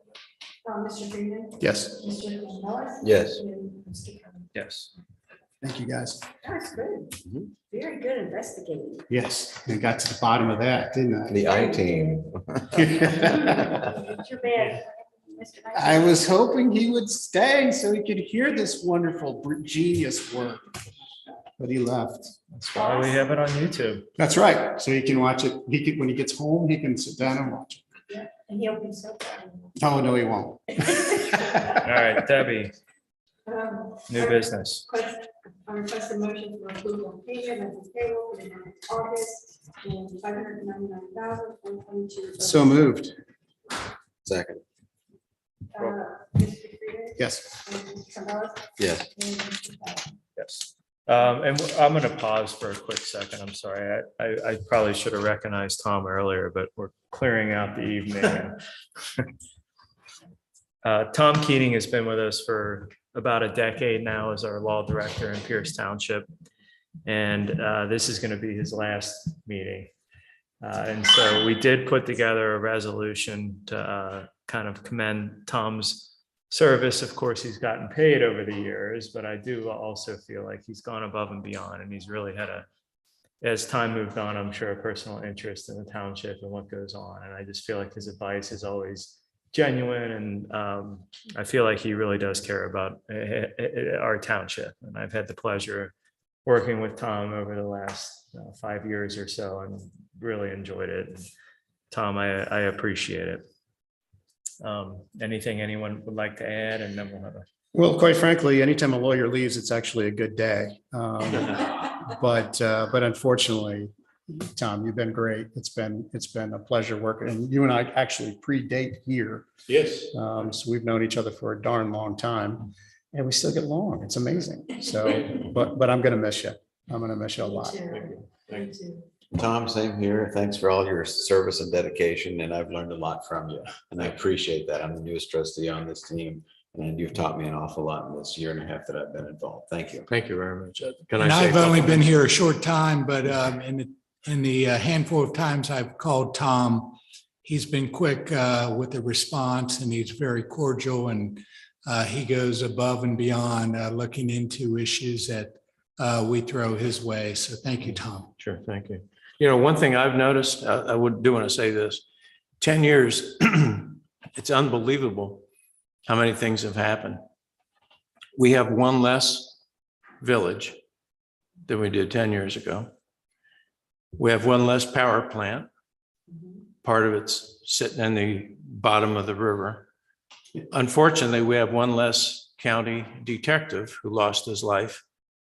But on the other hand, now we heard tonight that we have an apartment complex where he lost his life that has now finally accepted the responsibility to do the right thing and to screen people. That's largely because of the efforts of the township working with the prosecutor to fix that problem. And it took a lot of effort, but it worked. We have one more relatively safe road, Bradbury. It's much safer than it used to be. We have a lot more parks participation, like Michelle and all the people that have gotten involved in the parks program here. It's so much different, and it's so much better. And we have one more pandemic in the United States. That's affected all of us tremendously. And so it's been a wonderful, wonderful client to have. And if you could pick a client, which lawyers really can't do, if you could pick a client, this would be it. And even though tonight was a long meeting, it typifies what makes Pierce great, is that people really do come and they really do give opinions, and you elected officials allow them to. Sometimes it's hard, but you do allow them to, and it's unique about Pierce Township, and that's one of the reasons people want to move here. I also want to thank Gail, my wife. I told her I wanted her to come tonight, and the meeting would take maybe 45 minutes, maybe an hour. But here's the problem. Here's the problem. He knew all along it was going to take this long. No, but anyway, you all are wonderful people. There's not a single elected official here now who was here 10 years ago. And I don't know if there are any department heads who were here 10 years ago. I think they've all changed, but the heart and soul of the township continues, and it's been really a great time. So thank you all. Thank you. Thanks, Tom.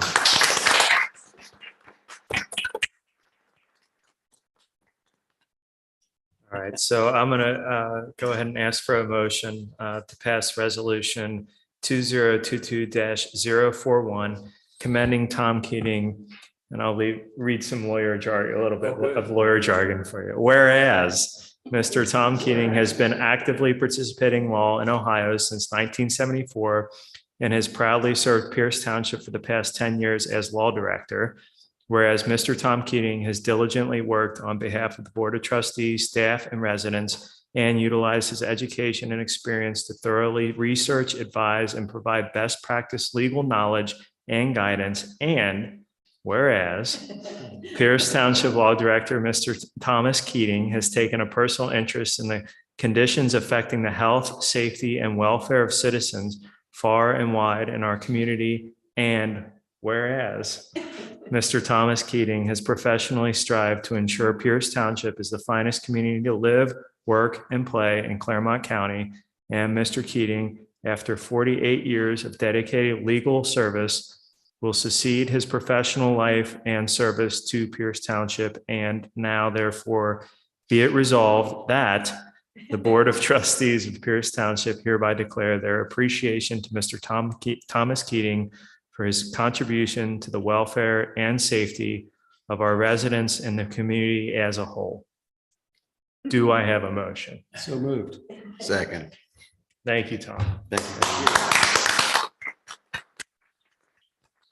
Would you like a photo with the, we have a little plaque. I think to drag the meeting on here. Let's do it, Tom. It's your last meeting. Jail system. You should.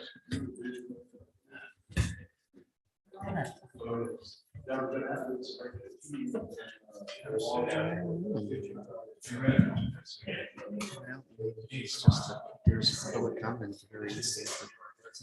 I don't know. It is.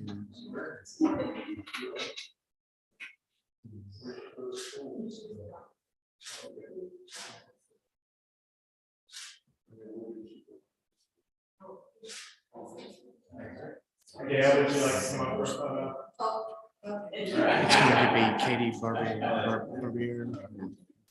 Yeah, she's been at least one meeting that I've been here. So. Stand tall.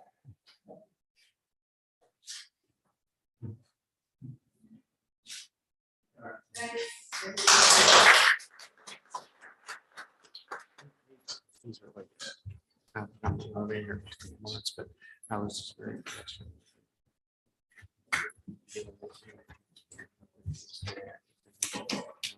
All right, thanks, Tom. It's been a pleasure. I know you're not fully retired, so best of luck Yeah, I'll still be- with any further endeavors. I'm not gonna be sitting on a rock for doing porch. All right, Debbie, on to number 2. I request a motion for approval of payment of bills for the month of August 2022 in the amount of $185,467.45. So moved. Second. Roll call. Mr. Campbell. Yes. Mr. Freeman. Yes. Mr. Kelly. Yes. I request a motion for resolution 2022-034, a resolution accepting the amounts differences determined by the Budget Commission and authorizing the necessary tax levies and certifying them to the county. This is a standard motion that we do every year, correct? So moved. Second. Roll call. Mr. Freeman. Yes. Mr. Campbell. Yes. And Mr. Kelly. Yes. I request a motion for 2022-035, accepting the request to utilize the record rescue fund for the electric wiring for the police department storage facility. So moved. Second. Roll call. Mr. Freeman. Yes. Mr. Campbell. Yes. And Mr. Yes. Tim Williams.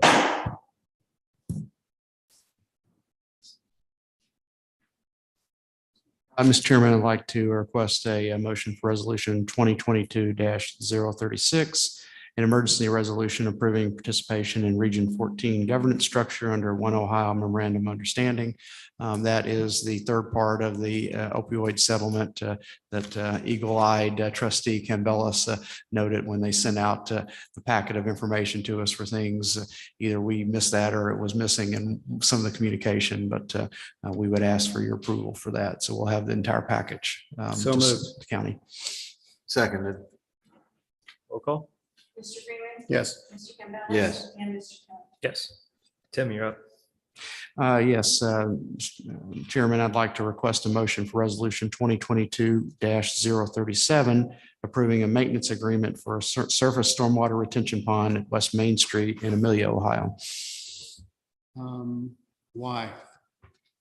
Well, I would like to defer to our legal counsel because he has worked very closely among our parties on He's done both it. sides of the He's got his story. plaque. He's checked out. Well, I think he could probably give you the best synopsis on this. I would say from the administration standpoint, we think this is a very good agreement that could be really something we could utilize in the future for other commercial properties that have to work together for these retention or detention ponds to make sure that they're maintained and it's not put back on the township's taxpayers. And we worked very hard to come up with an agreement that would, and again, I don't want to steal Mr. Keaton's thunder on this, but I think we worked very hard on something that protects our taxpayers and make sure that those that are benefiting directly, which is the commercial properties, have to pay for it.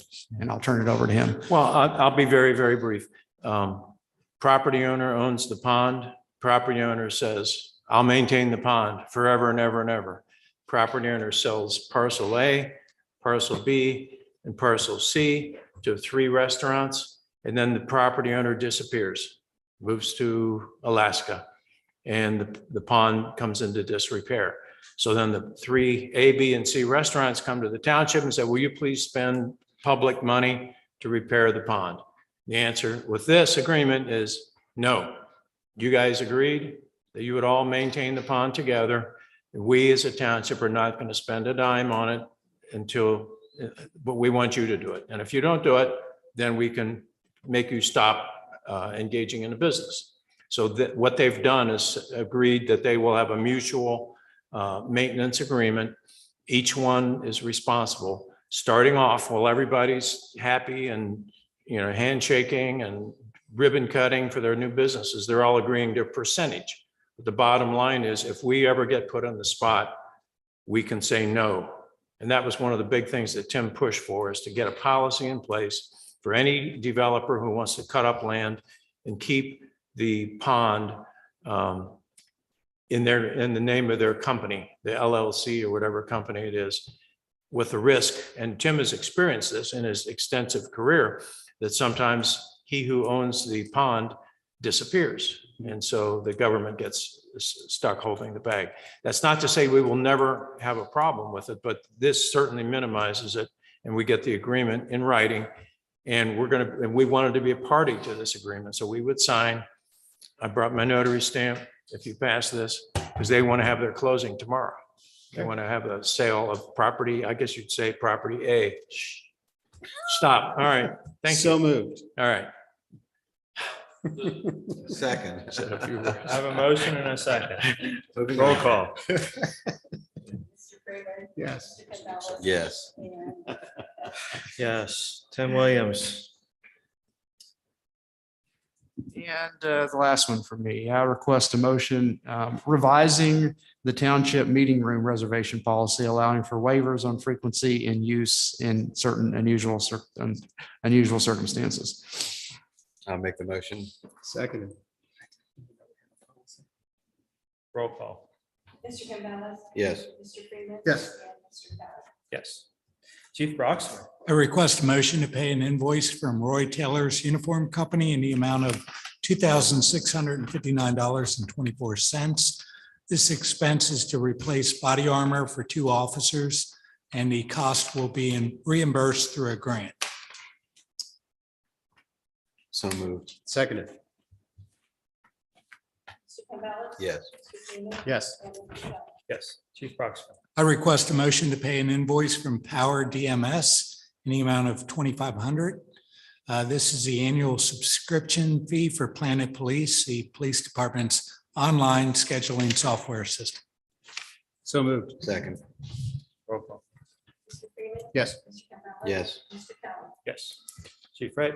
I request a motion to approve the annual lease payment for the E1 fire engine to US Bank Corp in the amount of $53,865.46. So moved. Second. Roll call. Mr. Freeman. Yes. Mr. Campbell. Yes. And Mr. Powell. Yes. Thank you. We did 11 and 12, 13. I request a motion to approve the appointment of Spencer Abrams as a part-time firefighter EMT at the established rate pending successful completion of a physical exam, and shall serve a 1-year probationary period, noting the cost of the physical exam be that of the township. So moved. Seconded. Mr. Campbell. Yes. Mr. Freeman. Yes. Mr. Kelly. Yes. Thank you. I request a motion to approve the Stryker Pro Care Services Agreement for a 4-year term covering the preventative maintenance, inspection, and repairs of our Life Pack 15 cardiac monitors in the amount of $26,193.60. So moved. Second. Roll call. Mr. Freeman. Yes. Mr. Campbell. Yes. and Mr. Kelly. Yes. Thank you. And I request a motion to approve the purchase of one GTAC A140 G2 fully rugged tablet PC and associated equipment for the Assistant Fire Chief's vehicle from Strategic Sourcing Incorporated in the amount of $5,109. So moved. Seconded. Mr. Campbell. Yes. Mr. Freeman. Yes. Mr. Kelly. Yes. Thank you. Service Director Kohler. I request a motion to approve the quote from the Dexter Company for a repair on the roadside mower R7038 in the amount of $2,698.96. Man, somebody screwed it up, but I still move. Second. 2,600, huh? What'd It's you do? just, it's all it is. It's a pump. The seal it let go. Started pouring hydraulic fluid out of it. Mr. Freeman. Yes. Mr. Campbell. Yes. Mr. Kelly. Yes. Service Director Kohler. Service Director Kohler requests a motion to accept the resignation of Cody Smith in good standing. Seconded. Mr. Campbell. Yes. Mr. Freeman. No. He texted me and asked if he could come back. I'll Yes. second. You have a motion and a second. Oh, Alan yes. can say no. I it's fine. seconded. I just voted no. That's it. So that goes on the record. Alan voted no. We have a motion by Pete, a second by me. So Alan you're votes no. seconding Yeah. it. Mr. Campbell. Yes. Mr. Kelly. Yes. And Mr. Freeman. Yes. Service Director Kohler.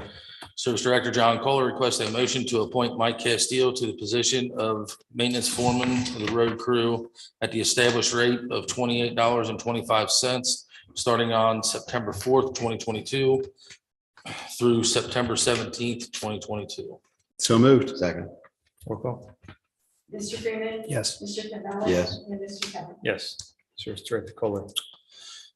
Service Director Kohler requests a motion for resolution 2022-038, authorizing expenditure for the American Rescue Plan Act funds and to rescind resolution number 2022-012 to accept the quote of $93,941 for storm sewer rehabilitation on Holly Ridge from Insight Pipe Contracting. What was the background on that, John? It's The, for rehabilitating some drainage pipes that are really, really deep. no, not that. I mean, the reason for. Oh, rescinding. well, for one, their bid was very confusing. And I missed one line item for one, when we were figuring it up. And then two, we had to join a consortium to get this price. Well, that consortium took this long to accept us. Well, when I went back to tell them I'm ready to sign the contract now, because they wouldn't let me sign it until we were part of it, he was like, I'm gonna have to rebid that. So, because it's been so long, our price, the prevailing wage went up, there was multiple things that went up in the pricing, so he rebid it. It's technically only like $35,000 or $4,000 higher than the last one, because I missed the one line item.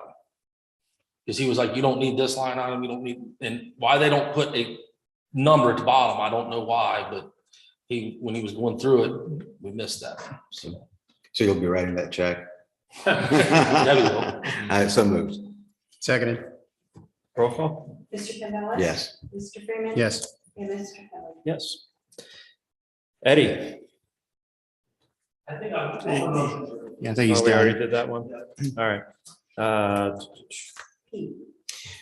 And I'll make this short. We received a communication from the Public Affairs Officer at the West Claremont School District requesting our support of an event coming up on the 23rd of September. Basically, it's a football game, and they're, as a part of the football game, they're going to celebrate the past, present, and future of the district, recognize the, I guess, merger of the Amelia and Glen Estee High Schools. And as a part of all that, they're moving the Victory Bell from where it was housed at Amelia High School over to the new high school. And they're calling this the, the Bring Back the Bell Day. They have asked for our support, and I discussed this with their public affairs officer, and it sounds like a great thing for us to participate in. Basically, if we approve this resolution, it will be read out in front of the public there, hopefully along with one of a similar nature from Union Township and also from the Board of Commissioners. So I would like to read the resolution that I have prepared with lots of whereases in it. I wrote this myself, so I'm pretty darn proud of myself. So Tom, give me a grade here. Okay. Tom was going to diagnose physical efforts when you have one, if you don't mind. All right. So follow me here. Okay. Whereas the West Claremont School District is hosting a Bring Back the Bell ceremony on 23 September 2022 at 6:30 p.m. at West Claremont High School to celebrate the history of Glen Estee and Amelia High Schools and the present and future of the West Claremont schools as the bell returns and finds its permanent home at West Claremont High. And whereas the Pierce Township Board of Trustees identifies the West Claremont School District a valuable community partner and desires to co-celebrate the history of Glen Estee and Amelia High Schools and the present and future of the West Claremont schools.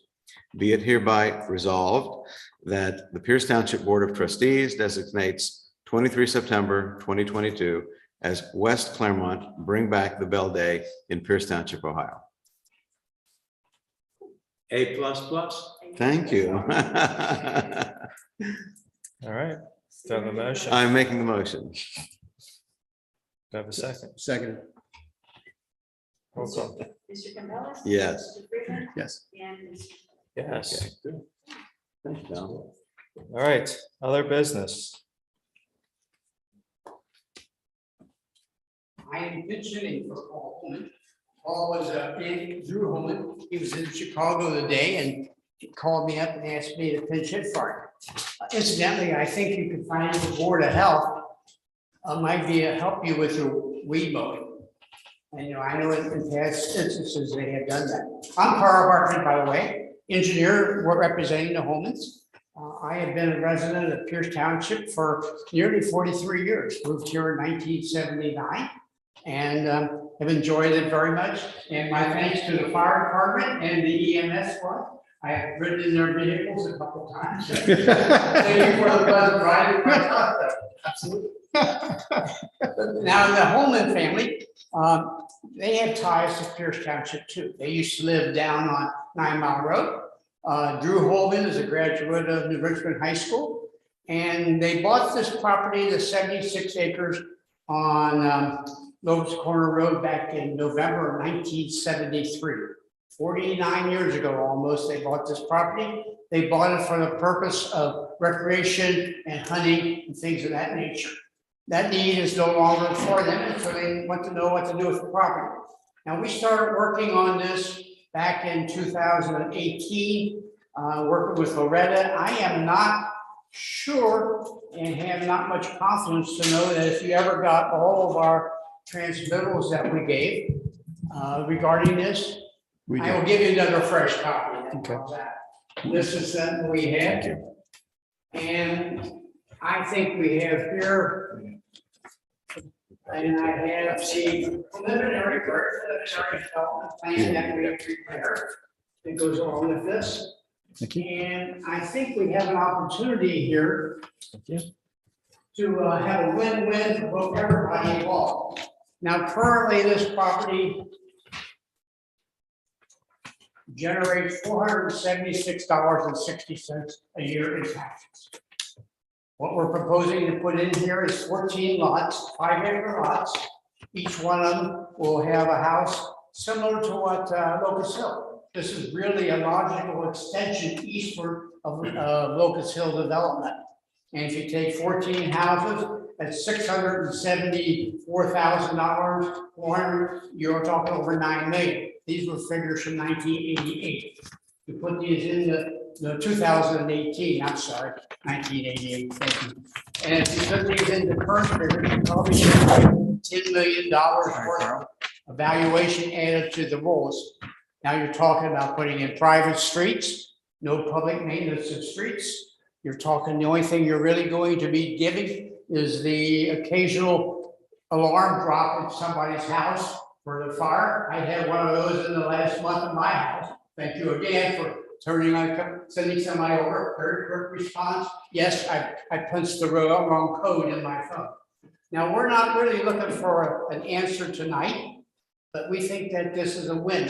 You can sell 1 to 1.5 acres of land and have a profit at a sale price much more than what you bought it for.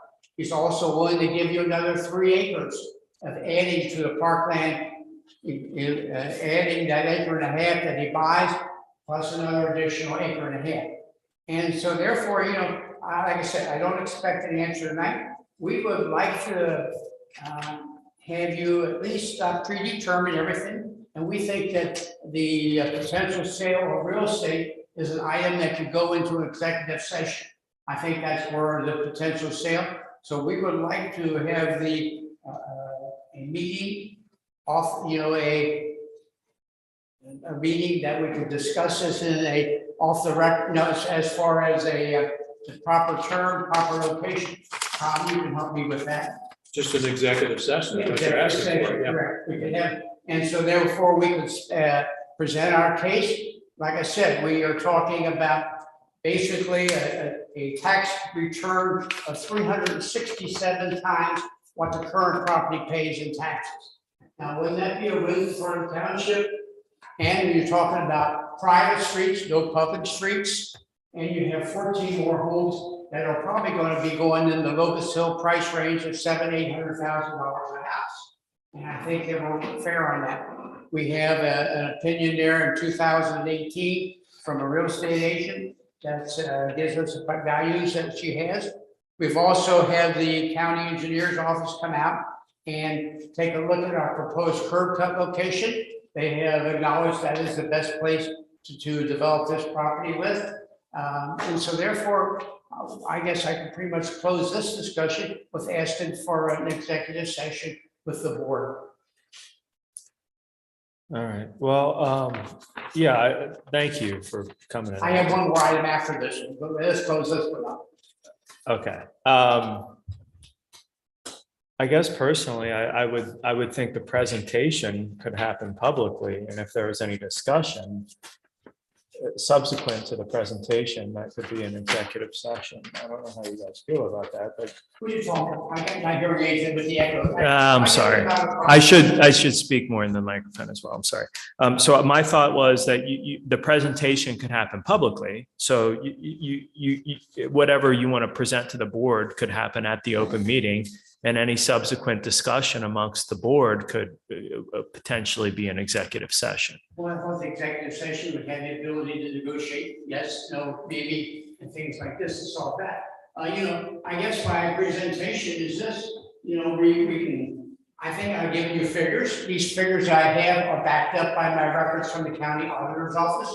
The property that pays $476.60 a year in taxes will generate about $175,000, of which 50% will go for schools. The township gets 28% of the tax dollars that are generated. And what's the responsibility that the township will have? You know, I think this is a reasonable growth. You're talking about houses that are in the upper scale. I think we all admit that the Locust Hill development is an upscale development. And this will be adjacent to that and the one that Rec developed. So 14 houses more in that facility over this, and gives you an opportunity to do that. I think it presupposes, if you want us to go into executive session, it presupposes a couple of things. One, that we're prepared to rescind the no vote we passed on this very same subject, twice. So that's one thing. So to trustee Kelly's point, that's where we would discuss this in public and look for anything that's new or anything that might change the original no vote that we had. The only reason we would go into executive session is if we did change that viewpoint and wanted to negotiate. Well, the only problem I have with your no vote, I don't think any of us were present. I don't even know if we were invited. And that's what, that was a disturbing factor to me. Hold on. We did it right here. We didn't even know it was be on the agenda. Well, we did it right here, and I believe we did it right after Mr. Homan presented. He was standing right there. So I'm not opposed to having a public session. I think that would probably, I'm not opposed to having a public session. I think I would favor that, actually. As I recall, Mr. Homan's presentation was relatively brief, and I don't recall there being a lot of detail in that. So I would, if we have another discussion, I would suggest that that be done at first in public session like this. I have no problem with public speaking. Okay. I've done this before. And a couple times. And perhaps, you know, It's not my first rodeo. and perhaps the owner or owners of the property could be present as Well, well. you know, like I said, the Holmans bought this property 48 years ago, 49 years ago, and they bought it for recreational purposes. Drew Holman was in high school at the time, or grade school even. My wife taught him in the 8th grade down in Richmond. And so it's the sort of thing that I just think it's a win-win. You're getting a lot more tax dollars. You're getting more land for the park. You're getting more than you paid for the land. So Carl, we've had 2 no votes on this. I'm sorry. We've had 2 no votes on this. We're agreeing to a public presentation from you guys on this topic again after 2 no votes. I think that's a fair shake, don't you guys? I think so. Yeah. So you've made the sale, you know what they say, right? Don't oversell. Stop talking. Stop talking. All right. Don't oversell. All right. So does that sound reasonable to you, Carl? We'll give you we'll give you a public, and then if we need any subsequent executive session. Exactly. Yes. Or to do a more detailed examination. Sure. Presentation. Sure. I will, that's acceptable. Okay. We All can right. do that. As long as I'm not on vacation. We'll coordinate the time. I will coordinate it with your administration. Yeah, you work it out with Tim, and then, and that way everybody can get a fair shot. Thanks, Carl. Next item I have. Yes. Some time ago, before COVID again, I was of the opinion that the township entered into a contract with Miners Associates to study intersections on 125. We did. At that time, I met with Miners. I represent Sam's, Super Sam up here at Right. Warner White Oak.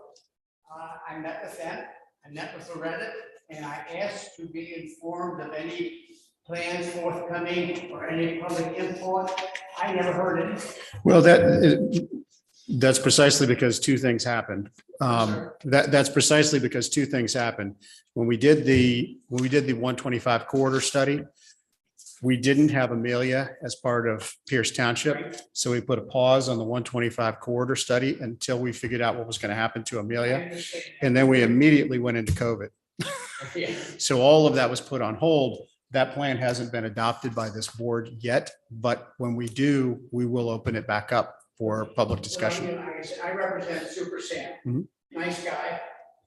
And everybody loves Super Sam, but anyway, in that regard, so I'd like to see the plans or be involved in that. I actually, my days back as county engineer, I had ideas about relocating that intersection. Mhm. I am surprised that intersection is not a higher accident location. With the configuration of that geometry of that intersection is really a nightmare. But you know what happens, right? You know what happens to traffic, right? Yes. Traffic decides it doesn't like to go that way, so it finds another way. Well, I do. When I come from my home over here, I come up and I go out Appomattox to turn right onto Beacon on Highland Pike. Exactly right. I don't want to turn right out of there at that angle. I use Appomattox by entrance to go eastbound. So a lot of people over in Legendary Run figured that out. So remember what we always used to say about watching college campuses to see where the traffic goes? Yes. They did that at Duke University. Right. They never put sidewalks in. Exactly. So they knew, right. So in this case, you've got a situation with White Oak where we've kind of slow walked that intersection because, Kroger then went in and that's created a suction to pull people to go to Kroger. So you've increased White Oak's traffic, but they're stopping at Appomattox, cutting through Appomattox, and then making a clean turn to the right without Lewis coming in from the side. Yes. And that breakneck turn as you come out of there. The study is open. It is anticipated. You can find it on our webpage. It's hanging on the webpage. Sam asks me every once in a while, what's the status of my? Right. And It's still there. It's still there, and White Oak is still considered one of the nodes in that study. I think it's time for a woman in there. Good. Sounds good. Thanks, Carl. Thanks for putting this together. Appreciate it. Thank you. Sounds good. Thank you, sir. All right. Any other public comment? Open floor discussion, sir. Not you again. Yes. Oh, crap. We thought we were out of here. It's an incredible amount of patience. Very admirable. I stopped in last month. Yes. There's an issue, all that stuff. I'm just here to find out if it's cool for me to plant trees. Oh, sorry. You waited 3 hours for that? 5-minute drive. Eddie, You can find out about it. Filling in my wood lot, and leaving it alone. I'm Carl. 1465 Main Drive, I got a notice from you guys that I have to cut it, or you guys are not cutting grass. Yeah, the last meeting, I remember I think you came to the last meeting. you just made another. We were anticipating you were gonna come into the office. We were gonna have a discussion about it. As far as if you want to plant trees and things, I mean, we don't have anything that would preclude you from doing that. Right. But I think the issue was the grass, just weeds and grass growing. So my issue is my lot is the exact same setup as my neighbor that's directly across the street, who's never done anything to their property. I've never done anything to the property since I lived there. The person who filed the complaint lives next door, only filed the complaint after I had it surveyed to mark off my property because she was mowing over in my yard. That yard's not been maintained ever. I mean, I've been there since 2016. The people that lived across the street, I spoke to her. They said that the guy that lived there before me never cut the grass. Harold Oates lived there for 30 years. He was the original owner of the house in 75. So why is it on me now to all of a sudden I have to start mowing it because my neighbor who has trash all on the side of the house? I mean, I don't get what the point is here. You're trying to make me mow something that's gonna have to be bush hog because you can't run a regular mower. So I'm gonna have to bush hog the property because I got a spiteful neighbor next to me. When my property looks exactly like the property across the street from with the same property layout. That's where I'm at. I mean, I'm planning on planting trees. I have no problem bringing, I'll buy trees. I can't plant them this year, obviously. But come springtime, I have no problem planting trees. I'm putting a road down to keep her from seeing my property. But I don't understand why I have to do something that's never been done before. Did you say you're putting a fence or? You're I'm putting putting up actually a privacy line of trees. They're giant fuchsias. They grow. They're basically a border tree. Yeah. I don't want to put a fence up. I like the natural look. I mean, there's really no way for me to do this other than hire somebody to come in and bush hog it. Can't you just throw like wildflower seeds through there and declare it a wild I mean, that's what life area? That's what I mean, Eddie, seriously, isn't there some kind of, I've seen people do that. Yeah, There's something there. it's just the ORC just says you can't have tall weeds and grass. Are we sure they're weeds? I mean, or is it just the natural landscape? Yeah. There's nothing. I mean, Like in the woods. because really the issue is, Flowers and everything's growing up there. That's what my point is. yeah, if we're not calling them weeds, then I don't know that we can ask you to cut them down. I use the analogy with you that I have a lot across from me that's 3 acres. I don't cut it because it's just natural. I mean, it's not weeds. It's just whatever grows there and has grown there probably for a lot longer than I've been alive. But nevertheless, I guess that's my question. Do we have to call this weeds? Or if he plants trees in there, like he's I mean, saying, I'll bring you guys like some trees, then it's like woods or something. Build a lot. That's my plan. I don't plan on leaving it looking that way. But unfortunately, at the end of the season, as soon as I got my survey done, she yanked my stakes up, threw them in the trash. Well, I let's, get the cops to come out and have them come out and file a report on that, make her put my stakes back. And all of a sudden, 2 days later, I'm getting a letter from you guys talking about I'm leaving from my place, coming to cut the grass. Let's continue Coming to, from a person, by the way, who literally has garbage down the side of her house. why don't we continue to explore options as far as planning more stuff there or something? You can communicate with Eddie on that. Let's just get creative here, Eddie. Let's figure something out. This is Well, yeah. not an issue that needs to be hard. Yeah, I mean, I just, to be quite honest with you. We're not- Yeah, Plant my flowers and take care of the koi pond and stuff that I got out there and just enjoy my yard. You know, we go into this stuff where it's, forcing me to cut grass out there. I'm gonna move. what if he put some trails in there? It says that it's a natural area. But you have to maintain it. You have to maintain it. We just passed the rule. We'll let you. I like that. We'll let you continue to communicate with Eddie on something, a solution that, perhaps. All right? We're So, not. I don't know if there is one or isn't one, but you can keep. All right. I'll get you my card. I'll get you my card. Okay. Yeah, I think the way we left it the last time was, we could sit down and if you have some sort of maintenance plan or something, it's a unique circumstance, and it, the regulations black and white, just tall grass, because you're in a residential area. I think that's kind of the primary thing, but if you want to come in, we can discuss and figure out, since it sounds like there's unique circumstances, so. Right. Yeah. I mean, I'm kind of stuck in the wrong markets. Yeah. Yeah, I think we should lean towards leniency. If we look at that 40 or 30 acre parcel that we discussed tonight on Pond Run, if you drive around that, it's basically in the same shape. Yeah, you guys more welcome, might check it out. I mean, I got a pile of trash out there. I got heavy equipment laying on my sidewalk. Well, Let's continue to explore options and ensure that we're not setting precedents as well for other properties. So I think that's important. I got you. But if you can plow some trails through there or if you do, and plant there's a an tree issue, or get two. it to Eddie too. No, that's what I'm saying. I don't want to be there. I really don't. I mean, I've got people within a mile of my house that's got, a temporary garage in the driveway with stacks of boxes sitting out. That's on my way home right there by Super. Yeah. I'm just kind of. The rock and hard place. Well, I think at the end of the day, with a nuisance ordinance, in order for him to be leaned or anything, that has to come through this board, right? That said, we're probably not going to move until he tells us there's some reason to move. So at the moment, keep negotiating and keep talking to Eddie. Yeah, I mean, I will order trees, I will deliver them to everyone, I'll start filling that lot in, I'll go straight down her line. We're gonna make it run this last meeting. I'll do whatever I can. Okay, all right. Let's wrap it up. Send me a signal. Yeah. All All right, man. Well, you've been, Okay. get a hold of Eddie. There you go. Sounds great. See if we can't figure something out. And I'll see. Sounds really good. Yeah. Thanks for Sounds being so good. All patient. right. Yeah. Incredibly. Tell your patient. wife we're sorry it took so long. Oh, no, she's had full knee replacement chair. Oh, So, geez. but no worries. Well, you'll be a canonized saint for sitting through this entire meeting.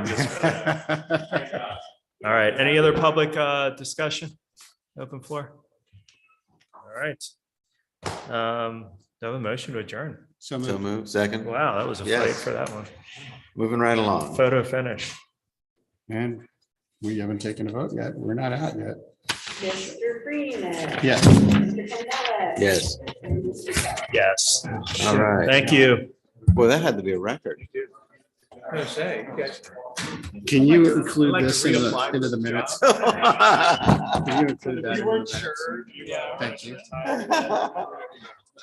Yeah. We That just was wanted to make sure. Still. Yeah, there you go. The thing is, though, we're not getting out of here that much later than we normally do. Watch this. What's wrong?